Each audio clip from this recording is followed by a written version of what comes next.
BNP chairperson এবং সাবেক তিনবারের প্রধানমন্ত্রী বেগম খালেদা জিয়ার প্রতি বিনম্র শ্রদ্ধা জানিয়ে আমাদের চ্যানেল 9-এর বিশেষ আয়োজন চিরস্মরণীয়তে আপনাদের প্রত্যেককে স্বাগত জানাচ্ছি। আমি ফেরদৌসে আহমেদ আপনাদের সাথে থাকছি।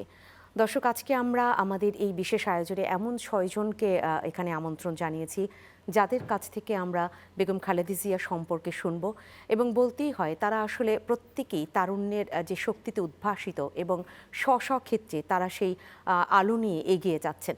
সেরকম 6 জনের কাছ থেকে আমরা আজ বেগম খালেদা জিয়ার গুণাবলী সম্পর্কে শুনব। তারা কে কোন গুণাবলীতে আকৃষ্ট হয়েছিলেন সেগুলো যেমন জানার চেষ্টা করব, পাশাপাশি বেগম খালেদা জিয়ার মধ্যে এমন কি ছিল না যেটা না থাকাই একজন মানুষের জন্য সব থেকে ভালো, এবং ভালোবাসা কুড়িয়ে নেবার মতো বিষয়গুলো খুব কাজ করে যেগুলো মানুষের মধ্যে যদি না থাকে। সেই বিষয়গুলো জানবার চেষ্টা করব। আমি একে একে সবাইকে পরিচয় করিয়ে দিচ্ছি আপনাদের সাথে।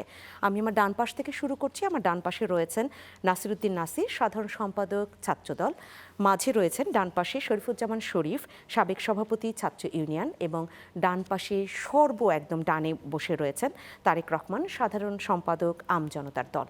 চলে আসি বাম পাশে রয়েছেন অ্যাডভোকেট হুমায়রা নূর, যুগ্ম সদস্য সচিব, জাতীয় নাগরিক পার্টি। তারপরে রয়েছেন মোস্তফা আকমল, সিনিয়র সাংবাদিক, এবং সর্ববামে রয়েছেন সৈয়দ আবদুল্লাহ, ফ্রিল্যান্স জার্নালিস্ট ও অ্যাক্টিভিস্ট।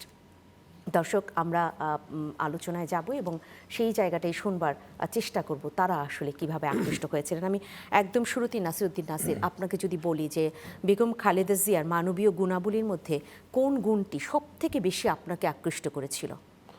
আচ্ছা, আপনাকে ধন্যবাদ। এখানে যারা আমার আলোচক হিসেবে রয়েছেন তাদেরকেও ধন্যবাদ জানাচ্ছি। আসলে দেশনেত্রী বেগম খালেদা জিয়া মানে অন্য যাদের কাছে, যারা বাংলাদেশ জাতীয়তাবাদী দলের রাজনীতি করেন আর যারা রাজনীতি করেন না বা অন্য রাজনীতি করেন বা সাধারণ মানুষ, তাদের কাছে যেরকম একরকম, আমাদের কাছে আসলে একটি অন্যরকম। ধরুন, দেশনেত্রী বেগম খালেদা জিয়াকে আমরা খুব ছোটকাল থেকে আমরা দেখেছি এবং চিনেছি, এবং বাংলাদেশ জাতীয়তাবাদী ছাত্র দলের যখন থেকে আমরা রাজনীতিতে সক্রিয় অংশগ্রহণ করেছি বা সমর্থক হয়েছি, তখন থেকে দেশনেত্রী বেগম খালেদা জিয়া ছাত্রদলের সাংগঠনিক অভিভাবক, অর্থাৎ ছাত্রদলের প্রতিটি সিদ্ধান্তে সব কিছুই উনি বিচার বিশ্লেষণ করেন, সর্বশেষ সিদ্ধান্তটি তিনি দিয়ে থাকেন। সুতরাং আমরা দেশনেত্রী বেগম খালেদা জিয়াকে আমরা পেয়েছি ছাত্রদলের সাংগঠনিক অভিভাবক হিসাবে, এবং একই সাথে আমরা যেরকমভাবে দেখতাম বা ছাত্রদলের যারা আমাদের পূর্ববর্তী প্রজন্ম আমাদেরকে যেভাবে দেশনেত্রী বেগম খালেদা জিয়াকে অ্যাকনোলেজ করেছেন, সেটি হচ্ছে যে ধরুন ছাত্রদলের নেতাকর্মীরা, একটি বৃহৎ সংগঠনের নেতাকর্মীরা ধরুন বিভিন্ন দোষ ত্রুটি করে থাকে, অর্থাৎ আমরা যেভাবে ওনাকে দেখেছি, তো তিনি ছাত্রদলের অন্য যে কেউ দোষ ত্রুটি করলে, অর্থাৎ ধরেন আমাদের বিএনপি একটি বৃহৎ রাজনৈতিক দলের ছাত্রদলের একজন দোষ ত্রুটি করলো বা একই সাথে বিএনপির অন্য কোনো একজন দোষ ত্রুটি করলো, তিনি সবসময় ছাত্রদলের নেতাকর্মীদের প্রতি বা তিনি সবসময় নমনীয় থাকতেন। এবং ওনার যে 2 সন্তান রয়েছেন, একটি আমাদের দলের এখন যে ভারপ্রাপ্ত চেয়ারম্যান জনাব তারেক রহমান, আর একজন কনিষ্ঠ পুত্র যিনি মারা গিয়েছেন আরাফাত রহমান, অনেকেই বলতেন যে তিনি ওই 2 পুত্রের পাশাপাশি ছাত্রদলের প্রতিটি নেতাকর্মীকে উনি সমানভাবে তিনি যত্ন করতেন এবং দেশের তরে, দেশের জন্য, দেশের মানুষের জন্য তিনি তৈরি করতেন, এবং ছাত্রদলের নেতাকর্মীদের প্রতি ওনার অগাধ ভালোবাসা ছিল, একটা স্নেহ তৈরি করতেন। সেই জায়গাটা বলছেন যে একেবারেই মানবিক গুণাবলীর মধ্যে তো আসলে ছোটদের ব্যাপারে যে একদম বলে যে স্নেহ নিম্নগামী, সেই জায়গাটা আপনি বেশি আকৃষ্ট হন। আমি ছোট ছোট করে সবাইকে একটু শুনে নেই সে জায়গায়। এই পর্যায়ে অ্যাডভোকেট হুমায়রা নূর, আপনাকে যদি জিজ্ঞেস করি, আপনি কিন্তু অনেক সময় আমার সাথে গল্পে গল্পে বলেছেন যে আপনার পরিবারের অনেকে একটা সময় বিএনপি করতো বা এখনো হয়তো করে থাকতে পারেন আপনার পরিবারের মধ্যে কেউ কেউ, সেখানে তাদের কাছ থেকে শুনে শুনে কোন গুণটা বেশি আপনাকে আকৃষ্ট করেছিল? ধন্যবাদ আপনাকে। আজকে যারা আমাদের দেখছেন এবং আমার যারা সহ আলোচক আছেন, সবাইকে সালাম এবং শুভেচ্ছা জানিয়ে শুরু করছি। শুরুতেই বেগম খালেদা জিয়া আমাদের বাংলাদেশের একজন অভিভাবক, আপসহীন নেত্রী। ওনার বিদেহী আত্মার প্রতি সালাম জানিয়ে শুরু করছি। আল্লাহ যাতে ওনাকে বেহেশতের সর্বোচ্চ স্থানে অধিষ্ঠিত করে, সেই জন্য দোয়া করছি আমরা সবাই। সারা বাংলাদেশ আজ ওনার জন্য কাঁদছে। আমি আমার শৈশবের দিকে তাকালে আমি মনে করতে পারি যে, ধরেন একটা মজার গল্প যদি বলে, আমার নানা ভীষণ বেগম জিয়া ভক্ত ছিলেন। তো বেগম জিয়া না শুধু, উনি শহীদ প্রেসিডেন্ট জিয়াউর রহমানেরও ভীষণ ভক্ত ছিলেন। আমরা যখন গ্রামের বাড়িতে যেতাম, গাড়িতে দুপাশে গাছ দেখাতো আর বলতো যে এগুলো সব জিয়াউর রহমান লাগিয়েছে। তো বেগম জিয়ার কথা মাঝে মাঝে আমি দেখতাম যে নানা নানু একজন একজনের সাথে দুষ্টুমি করে হয়তো খালেদা জিয়াকে টিভিতে দেখালে নানু বলতো যে খালেদা জিয়া অত সুন্দর, এই জন্য হয়তো নানা খালেদা জিয়াকে এত পছন্দ করে না। তখন নানা আমাদের সবাইকে গল্প বলতো যে দুই নেত্রীর যে মুখের ভাষা, আচরণ, এইটার একদম ভিজিবল পার্থক্য। একজন খুবই রূঢ় এবং কিছু অশালীন বা অশ্রাব্য ভাষায় বা কঠোর ভাষায় কথা বলে, আরেকজন হাজার খারাপ পরিস্থিতিতেও খুবই নম্র ভাষায় এবং মাতৃত্বসুলভ ভাষায় মানুষের সাথে কথা বলে এবং দেশের জন্য কথা বলে। সেইটা হচ্ছে বেগম খালেদা জিয়া। তো উনার মধ্যে যে শিষ্টাচারটা ছিল, এই শিষ্টাচারের জন্য উনাকে আমার পরিবারের লোকজন ভালোবাসতেন এবং সারা বাংলাদেশের মানুষ উনাকে শ্রদ্ধা করেন।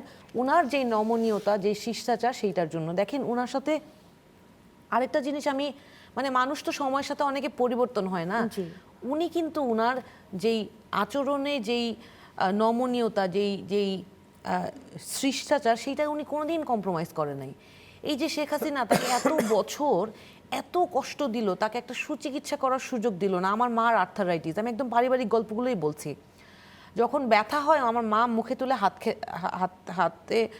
তুলে খাবারটা মুখে দিয়ে খেতে পারে না, এত খারাপ অবস্থা হয় আমার। যখন শেখ হাসিনা খালেদা জিয়াকে জেলে আটকে রাখে, মানে আমার বারবার ওই সময় আমার মাকে দেখে ওই চিন্তাটা হইতো যে আল্লাহ জানি মানে খালেদা জিয়া ওখানে উনার এখন কি অবস্থা।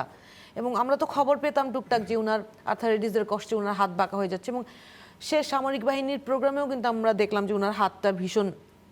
তো এইগুলো আমাদেরকে খুব কষ্ট দিত যে এই যে একটা নির্যাতন উনাকে দীর্ঘ সময় ধরে করা হয়েছে, যেই সময়টা আসলে উনি সুচিকিৎসা পেলে কিন্তু উনি আমাদেরকে এভাবে অভিভাবকহীন করে দিয়ে যেতেন না।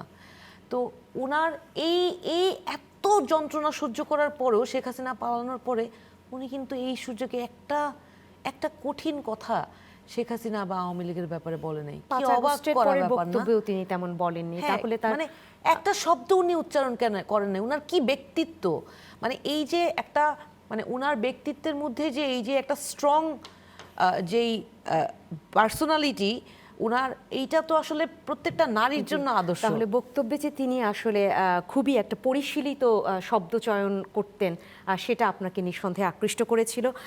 আমি আপনার কাছে আবারও পরবর্তীতে ফিরবো। আমি প্রথমে 3 মিনিট করে সবাইকে একটু শুনে নিচ্ছি। শরীফুজ্জামান শরীফ, আপনাকে যদি একই প্রশ্ন রাখি, যে জায়গাগুলো বললেন যে গুণাবলী আকৃষ্ট করেছিল নাসিরুদ্দিন নাসিরকে কিংবা অ্যাডভোকেট হুমায়রা নূরকে, এর বাইরে কোন গুণ আপনাকে আকৃষ্ট করেছিল? আপনাকে ধন্যবাদ, দর্শক শ্রোতাদেরকে ধন্যবাদ, সাথে আলোচকদেরকে শুভেচ্ছা। আমি আলোচনার শুরুতে বেগম খালেদা জিয়ার স্মৃতির প্রতি শ্রদ্ধা জানাই, তার শোকার্ত নেতাকর্মী, তার পরিবার এবং দেশের মানুষের, শোকাতুর মানুষের প্রতি শ্রদ্ধা জানাই। আমি আসলে বেগম খালেদা জিয়ার যে রাজনীতিটা করতেন সেই রাজনীতি আমি করতাম না, আমার রাজনীতির ভিন্নতা ছিল। আমি তাকে সামনাসামনি প্রথম দেখি 1986 সালে। 86 যে নির্বাচনটি হচ্ছিল এরশাদের সময়, সেই নির্বাচনের বিরুদ্ধে বিএনপি সেই নির্বাচন বয়কট করে সারা দেশে একটা জনমত গড়ে তোলার জন্য বিভিন্ন জায়গায় সভা সমাবেশে যেতেন। আমাদের বাগেরহাটে তিনি গিয়েছিলেন। তিনি, বিএনপির একজন নেতা ছিল রেজাবুদ্দৌলা চৌধুরী, তার সঙ্গে বাগেরহাটের মোস্তাফিজুর রহমান সাহেব ছিলেন, আর একজন মাজিদুল হক, বিএনপির কেন্দ্রীয় নেতা। তখন থেকে আমরা এদের নাম শুনি আর কি। তো ওই সময় সামনাসামনি প্রথম দেখা, আমাদের এক আত্মীয়র বাড়িতে, তারা একেবারে ওইখানকার বিএনপির প্রতিষ্ঠাতা বলা যায় ওই অঞ্চলের, তার বাড়িতে গিয়েছিলেন এবং তাকে খাবারের জন্য যে নাস্তা দেওয়া হলো, তিনি একটি আপেল হাতে নিলেন এবং বাসার থেকে বেরিয়ে গিয়ে সামনে একটা টিউবওয়েল, সেখান থেকে নিজে কল চেপে পানি বের করে সেখান থেকে ধুয়ে খাবারটি খেলেন। ওই সময় তার সাথে দেখা। এরপরে তাকে আমরা রাজপথে দেখেছি। এরশাদ বিরোধী পুরো লড়াইটা আমরা ঢাকা অথবা আমাদের এলাকা, আমরা বয়সে যে পজিশন থাকুক না কেন, আমরা মোটামুটি আন্দোলনের সঙ্গে ছিলাম। আমাকে যদি জিজ্ঞেস করেন তার মধ্যে সবথেকে তার গুণাবলীর মধ্যে, তিনি নেতা ছিলেন, আমরা তাকে নেতা হিসাবেই বিবেচনা করব। তিনি সরকার প্রধান ছিলেন, আমরা তার সরকারের সময়টাকে আলোচনা অথবা সমালোচনাও করব। ইতিহাস যদি তাকে জিজ্ঞেস করে, আমার ধারণা তিনি কোনো কোনো জায়গায় তার অতৃপ্তির কথাও বলতেন। ইতিহাস যদি তাকে জিজ্ঞেস করে, তিনি কোথাও কোথাও তার কতগুলো সীমাবদ্ধতার কথাও বলবেন। কিন্তু আমরা আজকে সেই সীমাবদ্ধতা বা অতৃপ্তির আলোচনাটা এই মুহূর্তে প্রাসঙ্গিক না। এই মুহূর্তে প্রাসঙ্গিক হচ্ছে তিনি বাংলাদেশের রাজনীতিতে বাংলাদেশের মানুষের জন্য কতটুকু সার্ভ করেছেন, এটি হচ্ছে আলোচনার বিষয়। আমার সেই জায়গাটায় মনে হয় তার নেতৃত্বের মধ্যে সবথেকে শক্তিশালী দিক দৃঢ়তা। দেশ, জনগণ, তার স্বার্থে একটা দৃঢ় ভূমিকা তিনি রেখেছিলেন। তাহলে সেই দৃঢ়চেতা মনোবল যেটা আপনাকে আকৃষ্ট করেছিল, সেটাকে 86 সালে আওয়ামী লীগও বলেছিল যে না, নির্বাচন বয়কট করবে, কিন্তু আওয়ামী লীগ যায়, পরবর্তীতে গিয়ে নির্বাচনে অংশ নিয়েছে, কিন্তু বিএনপি সেই জায়গাটা যায়নি। এবং 1984 সালে যেটা আমরা ইতিহাসে পাই, যে বিএনপি চেয়ারপারসন হিসেবে দায়িত্ব নেন বেগম খালেদা জিয়া, মাত্র 2 বছরের মাথায় তিনি এরকম একটি দলের জন্য সিদ্ধান্ত নিলেন, সেটা কি আরো বেশি একটু বাড়তি মনে হয়? তখনকার প্রেক্ষাপটটা আলোচনা করতে গেলে অনেক সময় লাগবে, জি, অনেক সময় না, লাগবে। আমি বাড়তি সেদিকে মানে মনে হয় আমি কিনা যে ওদিকে যাচ্ছি না। জি, আমি যেটা যাচ্ছি যে তিনি একটা দৃঢ় ভূমিকা রেখেছেন। 91-এ যখন বিএনপি পাওয়ারে আসে, আমরা ওই সময় ছাত্র আন্দোলনের কর্মী। আমার অবজারভেশনটা হচ্ছে তার ক্ষমতায় আসার ভিত্তিটা ছিল তারুণ্য, এবং তিনি তারুণ্যের স্পিরিটটাকে সবসময় ওন করতেন এবং তার ভাষাটা বুঝতে পারতেন। জি, তাহলে আজকে বিএনপির যে বিস্তৃতি, ভাই নিশ্চয়ই একমত হবেন, 90 সালে এতটা বিস্তৃতি ছিল না, কিন্তু তারপরেও অনেকটা দুর্বল একটা সংগঠন। কারণ বিএনপির একটা বিরাট অংশ কিন্তু এরশাদের সাথে চলে গিয়েছিল, সিনিয়র লিডারশিপ। বেগম খালেদা জিয়াকে এক ধরনের একা ফেলে রেখে অল্প কয়েকজন নেতা, বাকি যাদেরকে আমরা স্টার হিসাবে দেখতাম রাজনীতিতে, তাদের একটা বড় অংশ এরশাদের সাথে। কিন্তু তারপরেও সেই অবস্থা থেকে তিনি সংগঠনটাকে দাঁড় করিয়ে সরাসরি ক্ষমতায় চলে যাওয়া, এই যে জনগণের যে সমর্থন, এবং এটা তো স্বীকার করতে হবে যে বাংলাদেশের স্বাধীনের পর যতগুলো নির্বাচনকে আমরা ফেয়ার নির্বাচন বলি, তার মধ্যে জি। একেবারে শীর্ষ নির্বাচনটা শরীফুজ্জামান 91 শরীফ, নির্বাচন। আপনাদের আসলেই অনেক কিছু বলবার রয়েছে এবং সেগুলো আমি পরের পর্যায়ে সবাইকেই শুনবো। প্রথম পর্যায়ে আমি ছোট ছোট করে আসলে প্রশ্ন রেখেই শুনে নিচ্ছি, কারণ আমরা এই যে 3 দিন ধরে আমরা নানান আঙ্গিকে আলোচনা করবার চেষ্টা করছি। সেই হিসেবেই আজকে আমরা আসলে তার মানবীয় গুণাবলীর দিকটা বেছে নিয়েছি, এবং পরবর্তীতে আপনাদের ব্যক্তিগত যে অভিজ্ঞতা রয়েছে সেখান থেকেও আমরা নিঃসন্দেহে শুনবো। সেই জায়গায় এই পর্যায়ে মোস্তফা আকমল, আপনাকে একটু শুনতে চাই। জি, আমি শুরুতেই বেগম খালেদা জিয়ার রুহের মাগফিরাত কামনা করছি, তার জন্য দোয়া করছি আল্লাহ তাআলা তাকে জান্নাতুল ফেরদৌস নসিব করুন। দেখুন, আমি আমার সাংবাদিকতা জীবনের শুরু থেকেই বেগম খালেদা জিয়ার নিউজগুলো কভার করতাম। বিএনপি বিটে ছিলাম দীর্ঘদিন, যতদিন মাঠে ছিলাম। তো সেই হিসাবে আমি ওনার সাথে আমার কিছু অভিজ্ঞতা আছে, আমি শুধু কিছু স্মৃতি আছে সেটাই একটা শেয়ার করতে চাই। সেটা হচ্ছে 2010 সালে যখন চ্যানেল 1 বন্ধ হয়, তখন আমি ওখানে চিফ রিপোর্টার। তো বন্ধ হওয়ার আগের প্রতিষ্ঠা বার্ষিকীতে আমি ওনাকে রিকোয়েস্ট করলাম যে ম্যাডাম, প্রতিবারই তো লিখিত বাণী দেন, এবার যদি একটু মুখে দেন, মানে আমরা রেকর্ড করে নিতে পারি। তো উনি বললো ঠিক আছে, আসো একদিন। আমরা অ্যাপয়েন্টমেন্ট পেলাম, আমি আর আমার ক্যামেরাম্যান ছিলেন জুয়েল নূর, এখন আমেরিকায় আছেন উনি। তো আমরা দুজন রেকর্ড করলাম, শুভেচ্ছা রেকর্ড করার পরে উনি আমাকে একটা প্রশ্ন করলেন, যেটা আমাকে বারবারই আমার স্মরণে আসে এবং আমাকে খুব আবেগতাড়িত করে, নাড়া দেয়। সেটা হচ্ছে উনি আমাকে বললেন যে তোমরা চ্যানেল 1 কি শুধু বিএনপির নিউজ দেখাও না সবার নিউজ দেখাও? আমি বললাম ম্যাডাম, আমরা সবার নিউজ দেখাই। তখন উনি আমাকে বললেন যে দেখো, যদি চ্যানেল 1 যদি শুধু বিএনপির নিউজ দেখায় তাহলে এই চ্যানেল কেউ দেখবে না। আর যদি সব পক্ষের নিউজ সমানভাবে না দেখাও, আর যদি তোমার চ্যানেল কেউ নাই দেখে, তাহলে সারাদিন কোনো ব্যক্তি বা কোনো দলের গুণগান গেলে সেটা তো অডিয়েন্সের কাছে পৌঁছাবে না, তাহলে সেটা করে লাভ কী? তা আমি সাংবাদিকতার স্টুডেন্ট, আমি ঢাকা ইউনিভার্সিটিতে গণযোগাযোগ ও সাংবাদিকতা অনার্স করেছি, মাস্টার্স করেছি, কিন্তু আমি এইভাবে এই লেসন কখনো পাইনি। আপনি চিন্তা করেন, একজন রাজনীতিবিদ যিনি জীবনেও সাংবাদিকতা পড়েন নাই বা সাংবাদিকতা করেন নাই বা সাংবাদিকতা নিয়ে তার এই ধরনের কোনো মানে অভিজ্ঞতা থাকার কথা না, সে আমাকে বলল যে সব পক্ষের নিউজ সমানভাবে দেখাতে হবে। কোনো এক পক্ষের জায়গাটাই একদম নক করলেন। হ্যাঁ, দেখেন যে সব পক্ষের নিউজ সমানভাবে দেখাতে হবে। কোনো এক পক্ষ বা এক ব্যক্তির নিউজ যদি কোনো একটা গণমাধ্যম দেখাতে থাকে, তাহলে অডিয়েন্স সেটা নিবে না, অডিয়েন্স দেখবে না। আর যদি কোনো টিভি কোনো অডিয়েন্স নাই দেখে, তাহলে আপনি ওই প্রচার যন্ত্রই তো কোনো কাজে আসবে না। তো এটা আমাকে খুবই আবেগতাড়িত করে। আর হচ্ছে এরকম অনেক অভিজ্ঞতা আছে। তো আমি যেটা বলবো ভাইয়ের সাথে একমত, সেটা হচ্ছে যে বিএনপি আসলে 1978 সালে শুরু হয়েছিল শহীদ প্রেসিডেন্ট জিয়াউর রহমানের হাত ধরে। কিন্তু জিয়াউর রহমান কিন্তু একটা ভিত তৈরি করে গিয়েছিলেন। কিন্তু আপনি যদি বলেন বিএনপির বেড়ে ওঠা, বিকশিত হওয়া, এটা কিন্তু পুরোপুরি হয়েছে খালেদা জিয়ার হাত ধরে। বিএনপি যে আজকে একটা বিশাল রাজনৈতিক দল, এটা কিন্তু খালেদা জিয়ার নেতৃত্বে তার হাত ধরে। বিএনপির যে বিকাশ, বিশাল একটা দলে পরিণত হওয়া, 3বার ক্ষমতায় নিয়ে যাওয়া, এরপরে আন্দোলন সংগ্রামে বিএনপিকে একটা বড় বৃক্ষ হিসাবে দাঁড় করিয়ে দেয়া, এটা কিন্তু টোটালটাই হয়েছে খালেদা জিয়ার হাত ধরে। তো সেদিক থেকে আপনি বলতে পারেন যে বিএনপির টোটাল বিস্তৃতিটা হয়েছে বেগম খালেদা জিয়ার হাত ধরে। সেটা তো আসলে মানতেই হবে, কারণ শহীদ প্রেসিডেন্ট জিয়াউর রহমান তো সেই অর্থে সময়ই পাননি এই 3 বছর। দলটাকে যে টেনে, এবং 3 বছর। 44 তবে বছরের উনি যে একটা ভীষণ রেখে গেছেন রাজনৈতিক তার উনি যে, ওনার যে 19 দফা এবং ওনার যে নীতি আদর্শ এবং দল কিভাবে দাঁড়াবে সেটার একটা রূপরেখা উনি দিয়ে গেছেন। সেই রূপরেখাটা ফলো করে খালেদা জিয়ার সাফল্য এসেছে। খালেদা জিয়ার সাফল্যের পেছনে কিন্তু কোনো ম্যাজিক নেই। উনি সরল রেখায় চলতেন, উনি কখনো বক্ররেখায় চলতেন। উনি যেটা মানে উনি যেটা নিজে বুঝতেন, ধারণ করতেন, বিশ্বাস করতেন, সেটা দৃঢ়ভাবে উনি অনড় থেকে, অটল থেকে সেটা লক্ষ্যে নিয়ে গেছেন। উনি কিন্তু কোনো কি বলবো রাজনীতির কূটকৌশল বা অন্য বক্ররেখায় চলতেন না, সরল রেখায় ওনার সফলতা এসেছে। এই 3 দিনের প্রতিটি আয়োজনে বেগম খালেদা জিয়াকে নিয়ে আমরা যে আয়োজনগুলো সাজিয়েছি, আমি যত অতিথি পাচ্ছি সবার কাছ থেকে যতটা শুনছি যে তার 44 বছরের রাজনৈতিক যে জীবন, সেই জায়গায় তিনি আসলে একটা ইউনিক জায়গা করে নিয়েছেন। সবার বক্তব্য এই জায়গাটা অনেকটা কাছাকাছি। আমি এ পর্যায়ে শুনতে চাই তারেক রহমান আপনাকে। জি, অনেক ধন্যবাদ। বেগম জিয়াকে নিয়ে আলোচনা করতে হলে আমাদের বাংলাদেশে 2জন নারী নেত্রী অনেক বেশি আলোচিত, শেখ হাসিনা এবং বেগম জিয়া।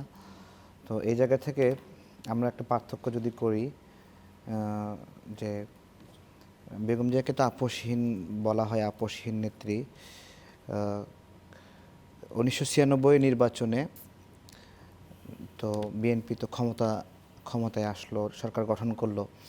আমি ওই জায়গাটায় চিন্তা করতে চাই যে ওই সময় বিএনপি যেভাবে সরকার গঠন করলো, আওয়ামী লীগ যদি ওইভাবে সরকার গঠন করতো ওই সময়টাতে, তাহলে তারা জনগণের দাবি মেনে তত্ত্বাবধায়ক সরকার দিত কিনা। মানে আমি 14 সালের কথাই মনে করি। আপনি 96 ফেব্রুয়ারি নির্বাচনের কথা বলছেন? হ্যাঁ। জি।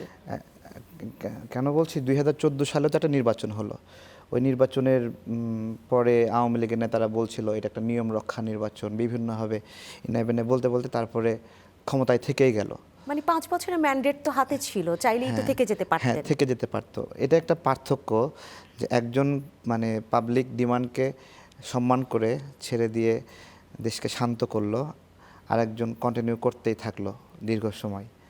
এটা একটা 2জন মানে খুব আলোচিত, খুব বিখ্যাত নারী নেতৃত্ব, আর তো কেউ এভাবে বিকশিত হয়নি। 2জনের একটা পার্থক্যের কথা বললাম, যে এই জায়গায় উনি জনগণের প্রতি যে মায়া দেখিয়েছেন, এটা শেখ হাসিনা কখনো দেখাতে পারে নাই। আর শেখ হাসিনা যেটা করেছে, যে তত্ত্বাবধায়ক সরকারকে যদি আমরা একটা পথ বলি বা ব্রিজ বলি, যে ব্রিজ দিয়ে বিভিন্ন রাজনৈতিক দল ক্ষমতায় যায়, তাহলে আমি বলবো যে এই ব্রিজটা বেগম জিয়া বানিয়ে দিয়ে গিয়েছিলেন, আর শেখ হাসিনা এই ব্রিজ ব্যবহার করে ক্ষমতায় গিয়ে ব্রিজটা পুড়িয়ে ফেলেছেন। যে এটা একটা বিষয়। তো আমাদের এই গণঅভ্যুত্থানের আগে আওয়ামী লীগের সবসময় একটা বক্তব্য ছিল যে আওয়ামী লীগের পতন হলে বড় হত্যাকাণ্ড ঘটবে, ম্যাসাকার হবে। তাদের অনেক বড়, তাদের ভিতরে একটা ওই ধরনের তথ্য তারা বলতো, 5 লক্ষ মানুষ মারা যাবে, কখনো 5000 মানুষ মারা যাবে, বিভিন্ন বক্তব্যগুলো তারা বলতো। অথচ গণঅভ্যুত্থানের পরে পুরা বাংলাদেশের কর্তৃত্ব বলেন, তখন তো পুলিশের হাতে ছিল না বা সেনাবাহিনীর হাতেও ছিল না, এটা বলা যদি যায় রাজনৈতিক শক্তি হিসেবে বিএনপির হাতেই ছিল। আর জামাত তো তখন না আওয়ামী লীগ না জামাত, এরকম একটা অবস্থা। এখনও জামাতের যে সকল নেতারা বিভিন্ন জায়গায় ভোট চাইতে যাচ্ছে, জনগণ কিন্তু চেনেও না এই আসলে জামাত করতো কিনা। আমার আশ্চর্য লাগে, জামাত এমন ব্যক্তিদেরকে প্রার্থী করেছে বিভিন্ন জায়গায়, মানুষ জানতোই না এই লোকগুলো জামাত করে। তো এইরকম একটা বিষয়, সেই জায়গা থেকে বিএনপি কিন্তু বাংলাদেশকে অগণতান্ত্রিক উপায়ে ছিনায় নেওয়ার চেষ্টা করেনি, দেশের কর্তৃত্ব ক্ষমতাকে।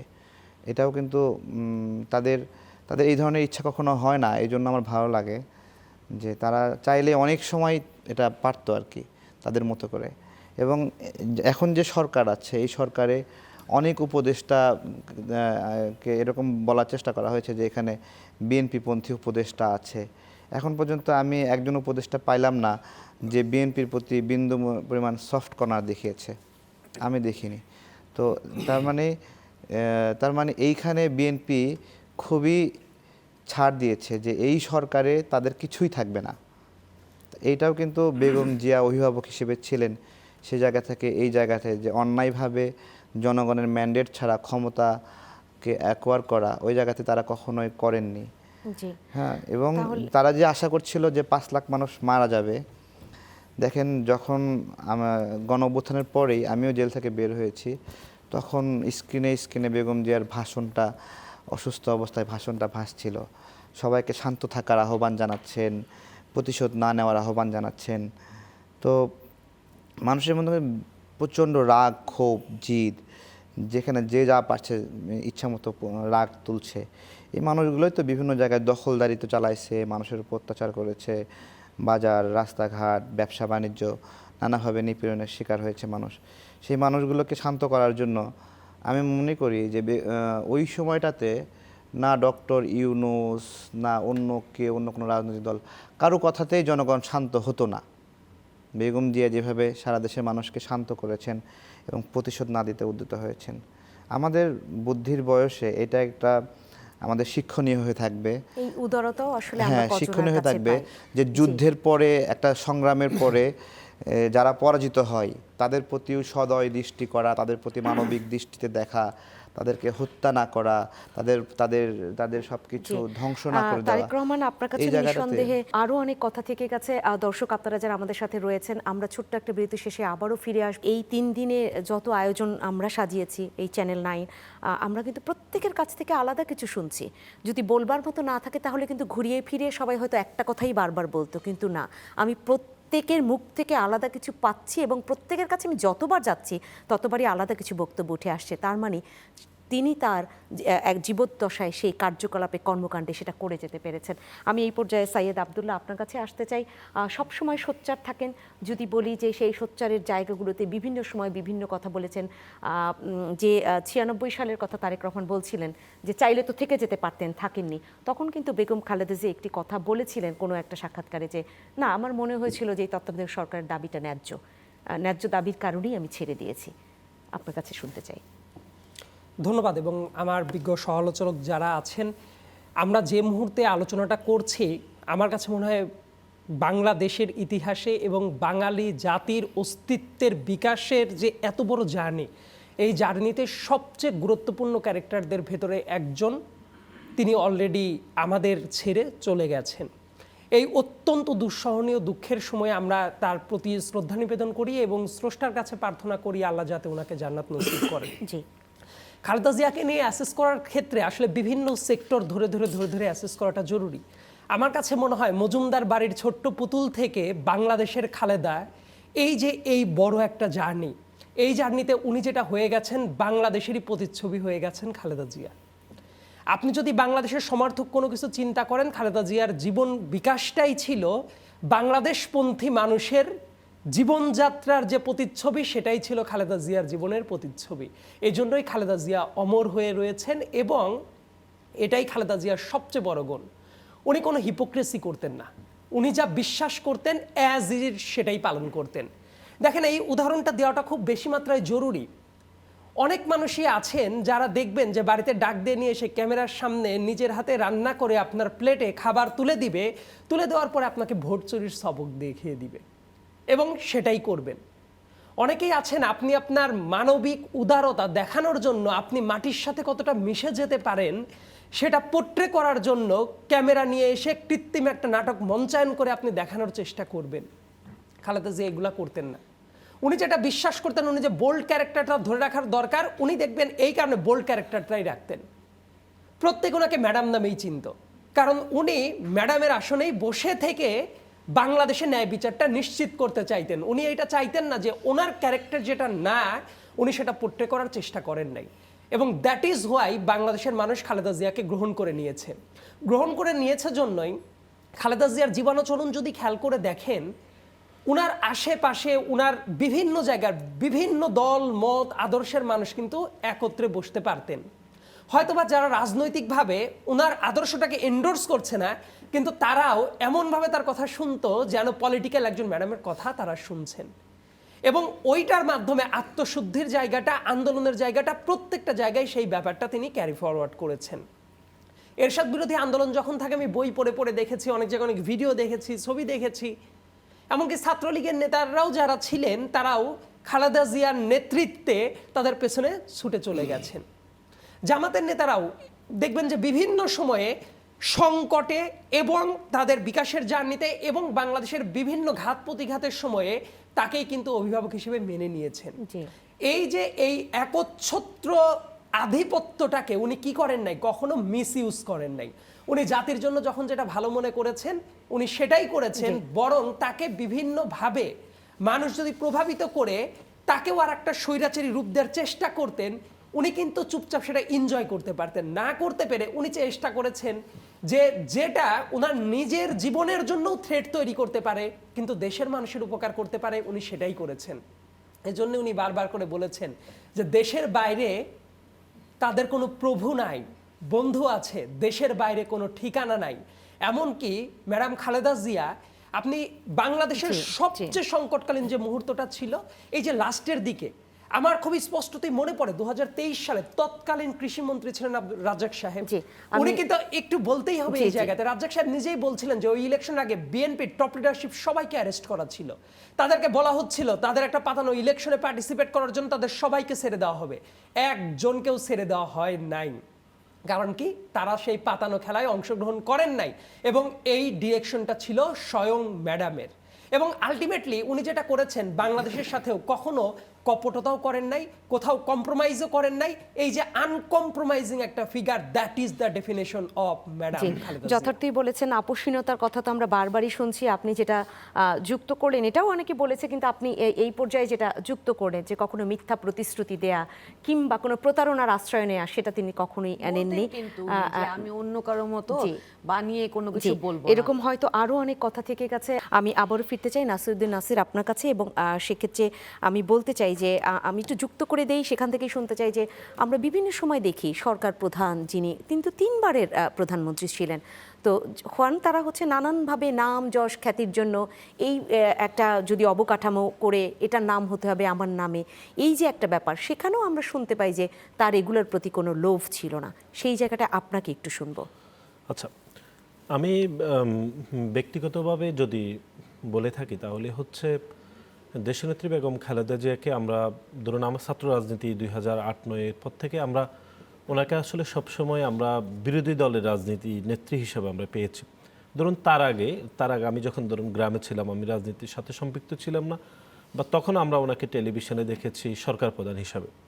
আমরা ওনাকে কাছ থেকে দেখে আসলে আপনি যেরকম বললেন আসলে কি দেখতে পেয়েছি, ধরুন আমি যখন ছাত্রদলের রাজনীতি সম্পৃক্ত হয়েছি কর্মী হিসেবে, তখন আমরা ওনাকে কাছ থেকে দেখেছি বা ওনার বিভিন্ন বক্তব্য দেখেছি, সেটি ধরুন জনসমাবেশে যেরকম দেখেছি, আবার পার্টির ইন্টারনাল সাংগঠনিক কাঠামোতে ওনাকে আমরা দেখতে পেয়েছি বা বলতে শুনেছি, সেগুলো আমাদের কাছে অনেক বেশি গুরুত্বপূর্ণ মনে হয়েছে। ধরুন জনসমাবেশে উনি যে বক্তব্যগুলো দিচ্ছেন বা সেগুলো তো ধরেন গণমাধ্যম থাকছেন, টেলিভিশন থাকছেন, সেগুলো একরকম উনি বক্তব্য দিয়েছেন, কিন্তু ইন্টার হাউজে সাংগঠনিক কাঠামোতেও কিন্তু বেগম খালেদা জিয়াকে বা আমাদের দেশনেত্রী বেগম খালেদা জিয়াকে আমরা সেভাবেই দেখেছি। অর্থাৎ তিনি বাহিরে যেরকম সে জনসমাবেশে ওনার দৃঢ় ব্যক্তিত্ব প্রকাশ করছেন, উনি যেই মাত্রায় কথা বলছেন, ঠিক সাংগঠনিক কাঠামোতেও কিন্তু তিনি একই রূপ ওনার, যে তিনি যেখানে শাসন করার দরকার তিনি সেখানে শাসন করছেন, অথবা যেখানে নমনীয় হওয়ার দরকার আমাদের বিষয়ে সেখানে তিনি সেরকমই দেখছেন। আমি আরেকটি বিষয় একটু ব্যক্তিগতভাবে বলতে চাই, সেটি হচ্ছে দেশনেত্রী বেগম খালেদা জিয়াকে আমরা ধরুন এই দীর্ঘ পরিক্রমায় আমি দায়িত্বকালীন সময়ে ওনাকে খুব কাছ থেকে আমি দেখার সুযোগ পেয়েছি, বা তার পূর্বে হয়তো আমি দেখেছি অনেকবার ইন্টারনাল মিটিংয়ে, সেটি কথা বলার সুযোগ হয়নি। 2024 সালের 1 মার্চ আমি ছাত্রদলের সাধারণ সম্পাদক হয়েছি, তার কিছুদিন পরে অর্থাৎ 5 আগস্টের পূর্বে আমরা ওনার সাথে দেখা করতে গিয়েছি সভাপতি সাধারণ সম্পাদক নিয়ম মেনে। তখন আপনার মনে আছে বৃহত্তর নোয়াখালী অঞ্চলে একবার বন্যা হয়েছিল 2024 সালের দিকে, এবং এই অঞ্চলে নর্মালি বন্যা খুব একটা হয় না। তো আপনি জানেন দেশনেত্রী বেগম খালেদা জিয়ার জন্মস্থান ফেনীতে। তো আমি যখন ওনার সাথে পরিচয় হতে গিয়েছিলাম, তো উনি আমাকে জিজ্ঞেস করেছিলেন যে আমাদের বাড়ি কোথায়। এর আগে ওনার সাথে আমার একবার দেখা হয়েছিল, আমি ওনাকে বলেছিলাম নোয়াখালী বাড়ি। তো উনি আমাকে পরিচয়ের পরেই উনি আমাকে খুব অসুস্থতা এর মধ্যে তিনি আমাকে ব্যক্তিগতভাবে বলছিলেন, আমাদের সভাপতিও সেখানে ছিলেন রাকিব ভাই, তিনি বলেছিলেন তুমি যেহেতু এখন ছাত্রদলের সাধারণ সম্পাদক, তোমার বাড়ি যেহেতু বৃহত্তর নোয়াখালীতে ওই অঞ্চলে এখন যেহেতু বন্যা হচ্ছে, মানুষজন কিন্তু আশা করছে যে তুমি সেখানে গিয়ে মানুষজনের পাশে দাঁড়াবা। এবং তিনি এটি আবার ওনার ব্যক্তিগত সহকারীকেও বলে দিয়েছেন যে ছাত্রদলের সাধারণ সম্পাদক যেন ওইখানে গিয়ে বন্যাত্ম মানুষের পাশে থাকে। বিশেষ করে উনি ফেনীর কথা বারবার বলছিলেন যে ফেনীতে তো নর্মালি বন্যা হয় না, এবার যেহেতু বন্যা হচ্ছে, উনি আবার এটাও বলেছেন যে পার্শ্ববর্তী দেশ ইচ্ছাকৃতভাবে এখানে নাকি পানি ছেড়ে দিয়েছেন, এটাও উনি অ্যাড্রেস করেছেন যে এখানে বন্যা হচ্ছে। এবং তিনি আমাকে বারবার বলছিলেন তুমি কিন্তু সেখানে যাবা, গিয়ে খুব দায়িত্বশীল এই অসুস্থতার মধ্যেও মধ্যে তিনি থাকতে বলছিলেন। দেশের জি। স্বার্থ, দেশের মানুষের কথা কিন্তু বলেন না। এবং আমার মনে রয়েছে ওনাকে আমরা যখন ওইখানে দেখা করতে গিয়েছি, উনি অসুস্থ হয়ে অনেকবার চোখ বন্ধ হয়ে গিয়েছে বা একটু কথা বলছেন, এর মধ্যেও তিনি আমাকে আবার আসার সময় বলছে তুমি কিন্তু নোয়াখালীতে যাবা, গিয়ে তুমি পাশে মানুষের সাথে থাকবা। মানে এই যে রেসপন্সিবিলিটি জায়গা responsibility, থেকে এবং যেন কেউ আপনাকে সরে না এটি যায়। আমার ব্যক্তিগত অভিজ্ঞতা। জি। এবং সর্বশেষ আপনি জানেন যে সর্বশেষ যে তিনি যে প্রোগ্রামে লাস্ট গিয়েছিলেন সশস্ত্র বাহিনীর যে 21 দিবসে, নভেম্বর, জি। সেখানে কিন্তু বিভিন্ন বিষয়ে আলাপ আলোচনা হচ্ছিল। এর মধ্যে তিনি 3 বাহিনীর প্রধানকে কিন্তু এই কথা বলতে বলেন নেই যে আমাদের দেশে যে ভূমিকম্প হয়েছে তার ঠিক আগের দিন সেখানে কি অবস্থা, বা হচ্ছে নরসিংদীর কি অবস্থা, এগুলো কিন্তু তিনি বলেন নাই। এই অসুস্থতা, এই সীমাবদ্ধতার মধ্যে, এত পরিশ্রম নির্যাতনের মধ্যে বাংলাদেশের মানুষের স্বার্থ, মানুষের কল্যাণ, এবং একই সাথে যে এই দেশের মাটি মানুষের প্রতি ওনার যে আত্মত্যাগ, ওনার যে নিবেদিত প্রাণ, সেটি কিন্তু তিনি সংকটে সমস্যা সমাধানে কোনো কালে তিনি আসলে দেশপ্রেমের পরিচয় আমরা বলেননি। বারবারই পেয়েছি। আমি এখানে একটু মোস্তফা আকমাল আপনাকে শুনতে চাই, কারণ আপনার কাছে নানান সময় তথ্য রয়েছে যে মানে জায়গাটা আমি একটু শুনতেও চেয়েছিলাম যে আমরা প্রায়শই অনেককেই আমি শুনেছি যে নামযশ খ্যাতির প্রতি তার কোনো মানে একদম সেই যে আকর্ষণ সেটা ছিল না। তিনি একটা বিদেশে যে কোনো ইউনিভার্সিটি তাকে ডিগ্রি দিবে, তিনি বলেছেন আমার ওটার দরকার নেই। সেই জায়গাটা আপনার কাছে কি তথ্য রয়েছে? হ্যাঁ, আমি তো আগেই যেটা বলেছি যে ওনার চরিত্রের একটা অন্যতম গুণাবলী হচ্ছে সরলতা। আমাদের ভাই যেটা বললেন সাহিদ আব্দুল্লাহ, যে উনি খুব দৃঢ়চেতা, উনি যেটা বিশ্বাস করতেন সেটা করতেন। এবং যেটা হতো যে আপোষহীন যে নেতৃত্ব ওনার, যেটা আমরা 80-র দশকে ভাই যেটা বলেছেন যে এরশাদ বিরোধী আন্দোলনে শেখ হাসিনা ওনারা আওয়ামী লীগ বিএনপি যুগপৎ আন্দোলন করেছিলেন, তখন ওনাদের মধ্যে একটা টাই হয়েছিল যে আমরা এই এরশাদের অধীনে নির্বাচনে যাব না। তখন কিন্তু দেখেন শেখ হাসিনা সেই কথা রাখে নাই, নির্বাচনে গেল, কিন্তু খালেদা জিয়া যায় নাই। যে জায়গাটা থেকে আপোষহীন নেতৃত্বের একটা উপাধি উনি পেলেন, এবং ওনার যে এই আপোষহীন মনোভাবের ফলাফল কিন্তু 91-এ বিএনপির বিজয় সেটা প্রমাণ করে, এবং সেটা একটা সফলতা। এর বাইরে ভাই যেটা বললেন যে উনি খুব দৃঢ়চেতা, আপোষহীন, এবং উনি সবসময় অথরিটি নিয়ে কাজ করতেন, এবং অনেকেই কিন্তু ওনাকে বলবো সমীহ করতেন বা ভয় পেতেন, ওনার এই কমান্ডিং ইয়েটা ছিলেন। কিন্তু এর আড়ালে ওনার কিন্তু আর একটা চরিত্র আছে, সেটা পারিবারিক বা মাতৃত্ব সুলভ, সেটা কিন্তু রাজনীতির বাইরে। সেটা আমরা যেহেতু সাংবাদিকতার কারণে সোর্স মেনটেন করতাম, ওনার ড্রাইভার, ওনার বাসার লোকজন যারা ছিল বা ওনার আশেপাশের, এদের সাথে আমাদের আমার ব্যক্তিগতভাবে একটা ঘনিষ্ঠ যোগাযোগ ছিল। তো সেই ক্ষেত্রে আমি কয়েকটা উদাহরণ দিতে পারি। দেখেন, একবার 2010 সালে আমরা আমাদের স্টেশনের পক্ষ থেকে ওনার জন্য প্রতিষ্ঠাবার্ষিকী উপলক্ষে ওনার জন্য ক্রিস্টালের ধানের শীষ, জিয়াউর রহমানের একটা ক্রিস্টালের প্রতিকৃতি, ওনার একটা প্রতিকৃতি, ধানের শীষের প্রতিকৃতি, এরকম একটা গিফট বক্স ওনার জন্য নিয়ে গেলাম। তো যাওয়ার পরে উনি এটা নিয়ে আমাকে বললেন যে আমি খুলে দেখাচ্ছিলাম, বললেন আর খুলো না, এটা লন্ডনে পাঠাই দাও, এটা তোমার ভাইয়ের জন্য পাঠাই দাও। বললাম যে ম্যাডাম আরও একটা আছে। তো বলার পরে বললো খুব খুশি হলো। তো ওনাদের যে ওনার পারিবারিক জীবনাচরণ কিন্তু এটা কিন্তু দীর্ঘদিনের প্র্যাকটিস। কারণ জিয়াউর রহমানের সহধর্মিণী হিসেবে ওনাদের যে লাইফস্টাইল, এই গ্রুমিংটা হয়েছিল কিন্তু জিয়াউর রহমানের আমলে। জিয়াউর রহমানের চরম শত্রু যারা, তারাও কিন্তু তার সততা নিয়ে প্রশ্ন তোলে না। হ্যাঁ, এবং সেই জায়গাটা থেকে জিয়া পরিবার কিন্তু এই সততার জীবনযাত্রায় অভ্যস্ত। আপনি দেখবেন যে বিটিভির কিছু পুরনো ফুটেজ সাক্ষাৎকার দেখতে পান, ওখানে যে ম্যাডাম খালেদা জিয়া বলেছিলেন যে আমরা এই কিভাবে তারা সরল জীবনযাপন করে, তারেক রহমান, আরাফাত রহমান কোকো তারা বাবার জামা কাপড় ছোট করে পরতো, এখান থেকে কিন্তু গ্রুমিংটা শুরু। ওনার কিন্তু জীবনে কোনো আভিজাত্য ছিল না। আল্লাহ তাআলা ওনাকে অনেক সুন্দর করে এই পৃথিবীতে পাঠিয়েছিলেন। ওনার পোশাক আশাক বা পোশাক পরিচ্ছদ যা কিছু উনি ব্যবহার করতেন ওনাকে সুন্দর লাগতো। এটা নিয়েও কিন্তু প্রতিপক্ষের একটা বাজে মন্তব্য ছিল, অনেক কিছু বলতো যে এই সেই অনেক দামি জিনিসপত্র ব্যবহার করেন।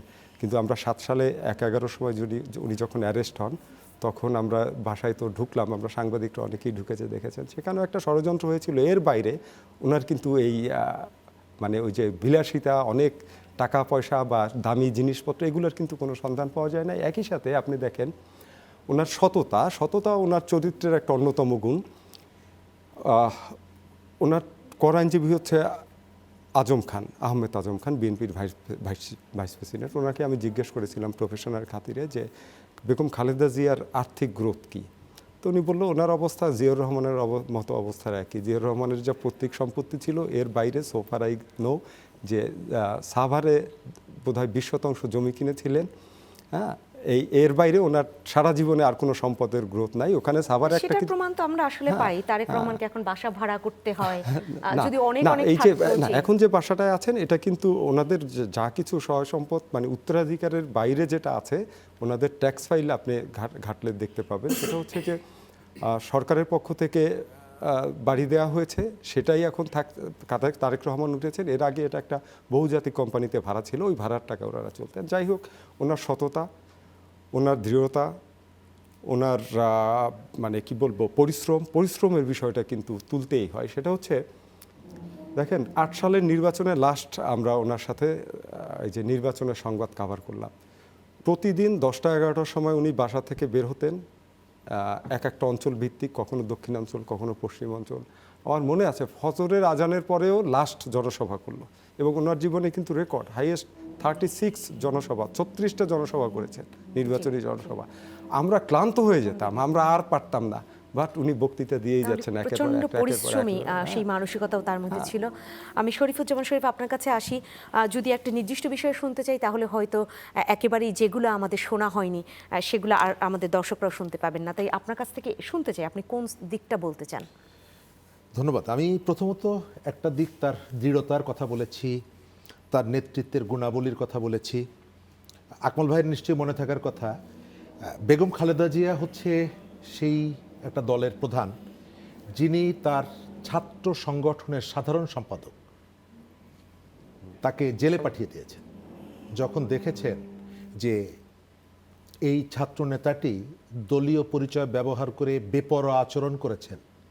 তাকে ডেকে শাসিয়ে দিতে পারতেন অথবা তাকে কোথাও পাঠিয়ে দিতে পারতেন, তিনি সরাসরি তাকে জেলে পাঠিয়ে দিয়েছেন। তাহলে অধ্যত্ত দেখাবার জায়গাটায়ও লাগাম টেনেছেন। এই জায়গাটায় তিনি তার একাধিক এমপিকে জেলে পাঠিয়েছেন। ওনার সামনে দৃঢ়তার আসলে সুযোগ ছিল না, দৃঢ়তার জায়গাটা আপনি যদি মহাসচিবকে বহিষ্কার করেছেন এই একাধিকবার। তো আমি যেটা মনে করি একজন পলিটিক্যাল অ্যাক্টিভিস্ট হিসাবে একজন মানুষ তার ব্যক্তিগত আচরণের থেকে তিনি যখন নেতা হয়ে ওঠেন তার রাজনৈতিক আচরণটা কেমন, এটি ইম্পর্টেন্ট। কারণ রাজনীতিটা পুরো একটা নেশনকে কিন্তু রিপ্রেজেন্ট করে। খালেদা জিয়ার এই জায়গাটায় দৃঢ়তার জায়গাটা, আচ্ছা তাকে যখন প্রস্তাব দেওয়া হয়েছিল তিনি যদি শেখ হাসিনার প্রস্তাব মানতেন, আমি মনে করি যে তিনি পরিণত বয়সেই মারা গেছেন, কিন্তু তার যে রোগ ভোগটা এটি হতো না। তিনি তুলনামূলকভাবে অনেকটা আরামে আয়েসে পরিবারের সাথে কিন্তু থাকতে পারতেন, কিন্তু ওই জায়গাটায় তিনি মানতে চাননি। কারো প্রস্তাব গিয়েছিল রাইট,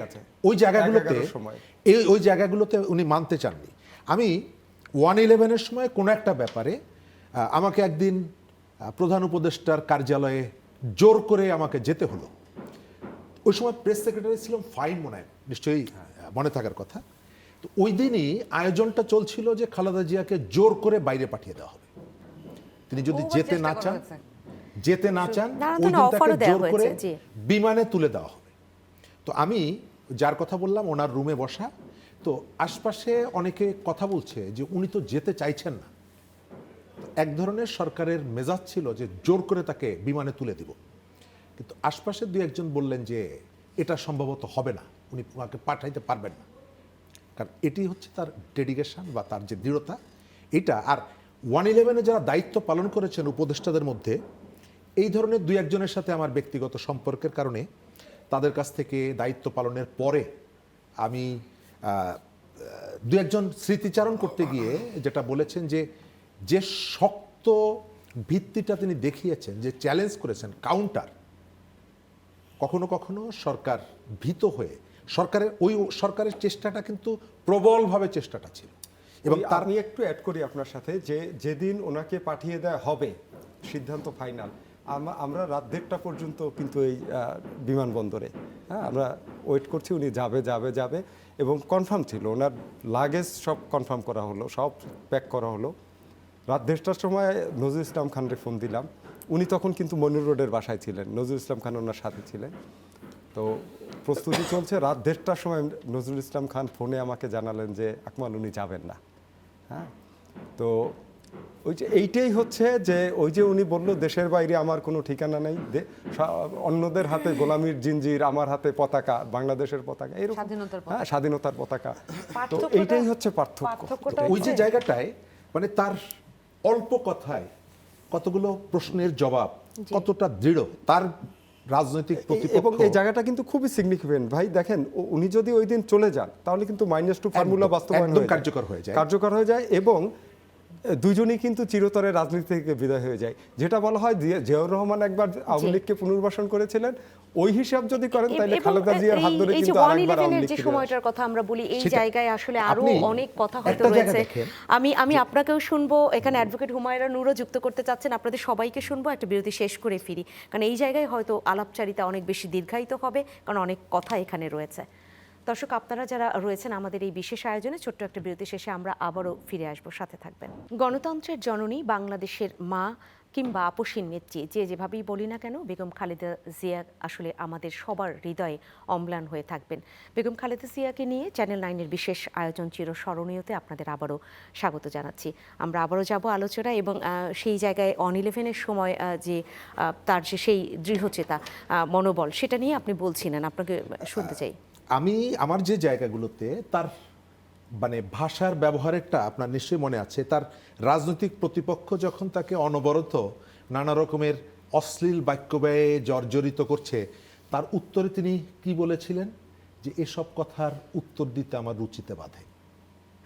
মাত্র কয়েকটা শব্দ, কিন্তু তার যে মানে তার যে শক্তিটা, তিনি তার প্রতিপক্ষকে এই 3-4টা শব্দ দিয়ে যেভাবে পর্যুদস্ত করে ফেললেন, এবং বাংলাদেশের মানুষ এটিকে গ্রহণ করেছে, এটিকে পছন্দ করেছে। আমি রাজনীতিবিদ হিসাবে, সাবেক প্রধানমন্ত্রী হিসাবে বেগম খালেদা জিয়ার উপরে আলোচনা করতে গিয়ে ওই জায়গাটা আমি আসব তার মৃত্যুর পরে।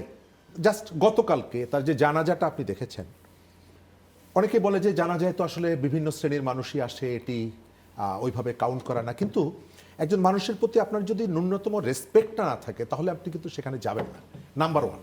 নাম্বার 2 হচ্ছে, আমি দেখতে পাই যে আমাদের আশপাশের যে দেশগুলোর সরকার প্রতিনিধিরা এসেছেন, সেখানে যে সমস্ত সরকারগুলো আছে তাদের সাথে বেগম খালেদা জিয়ার কাজ করার কিন্তু সেই ধরনের অভিজ্ঞতাটা কম, কারণ অনেকগুলো সরকার কিন্তু গত 3 বছর 4 বছরে এসেছে, অথচ তিনি এই সময়কালে হয়ে উঠলেন আঞ্চলিক রাজনীতির কিন্তু প্রতীক।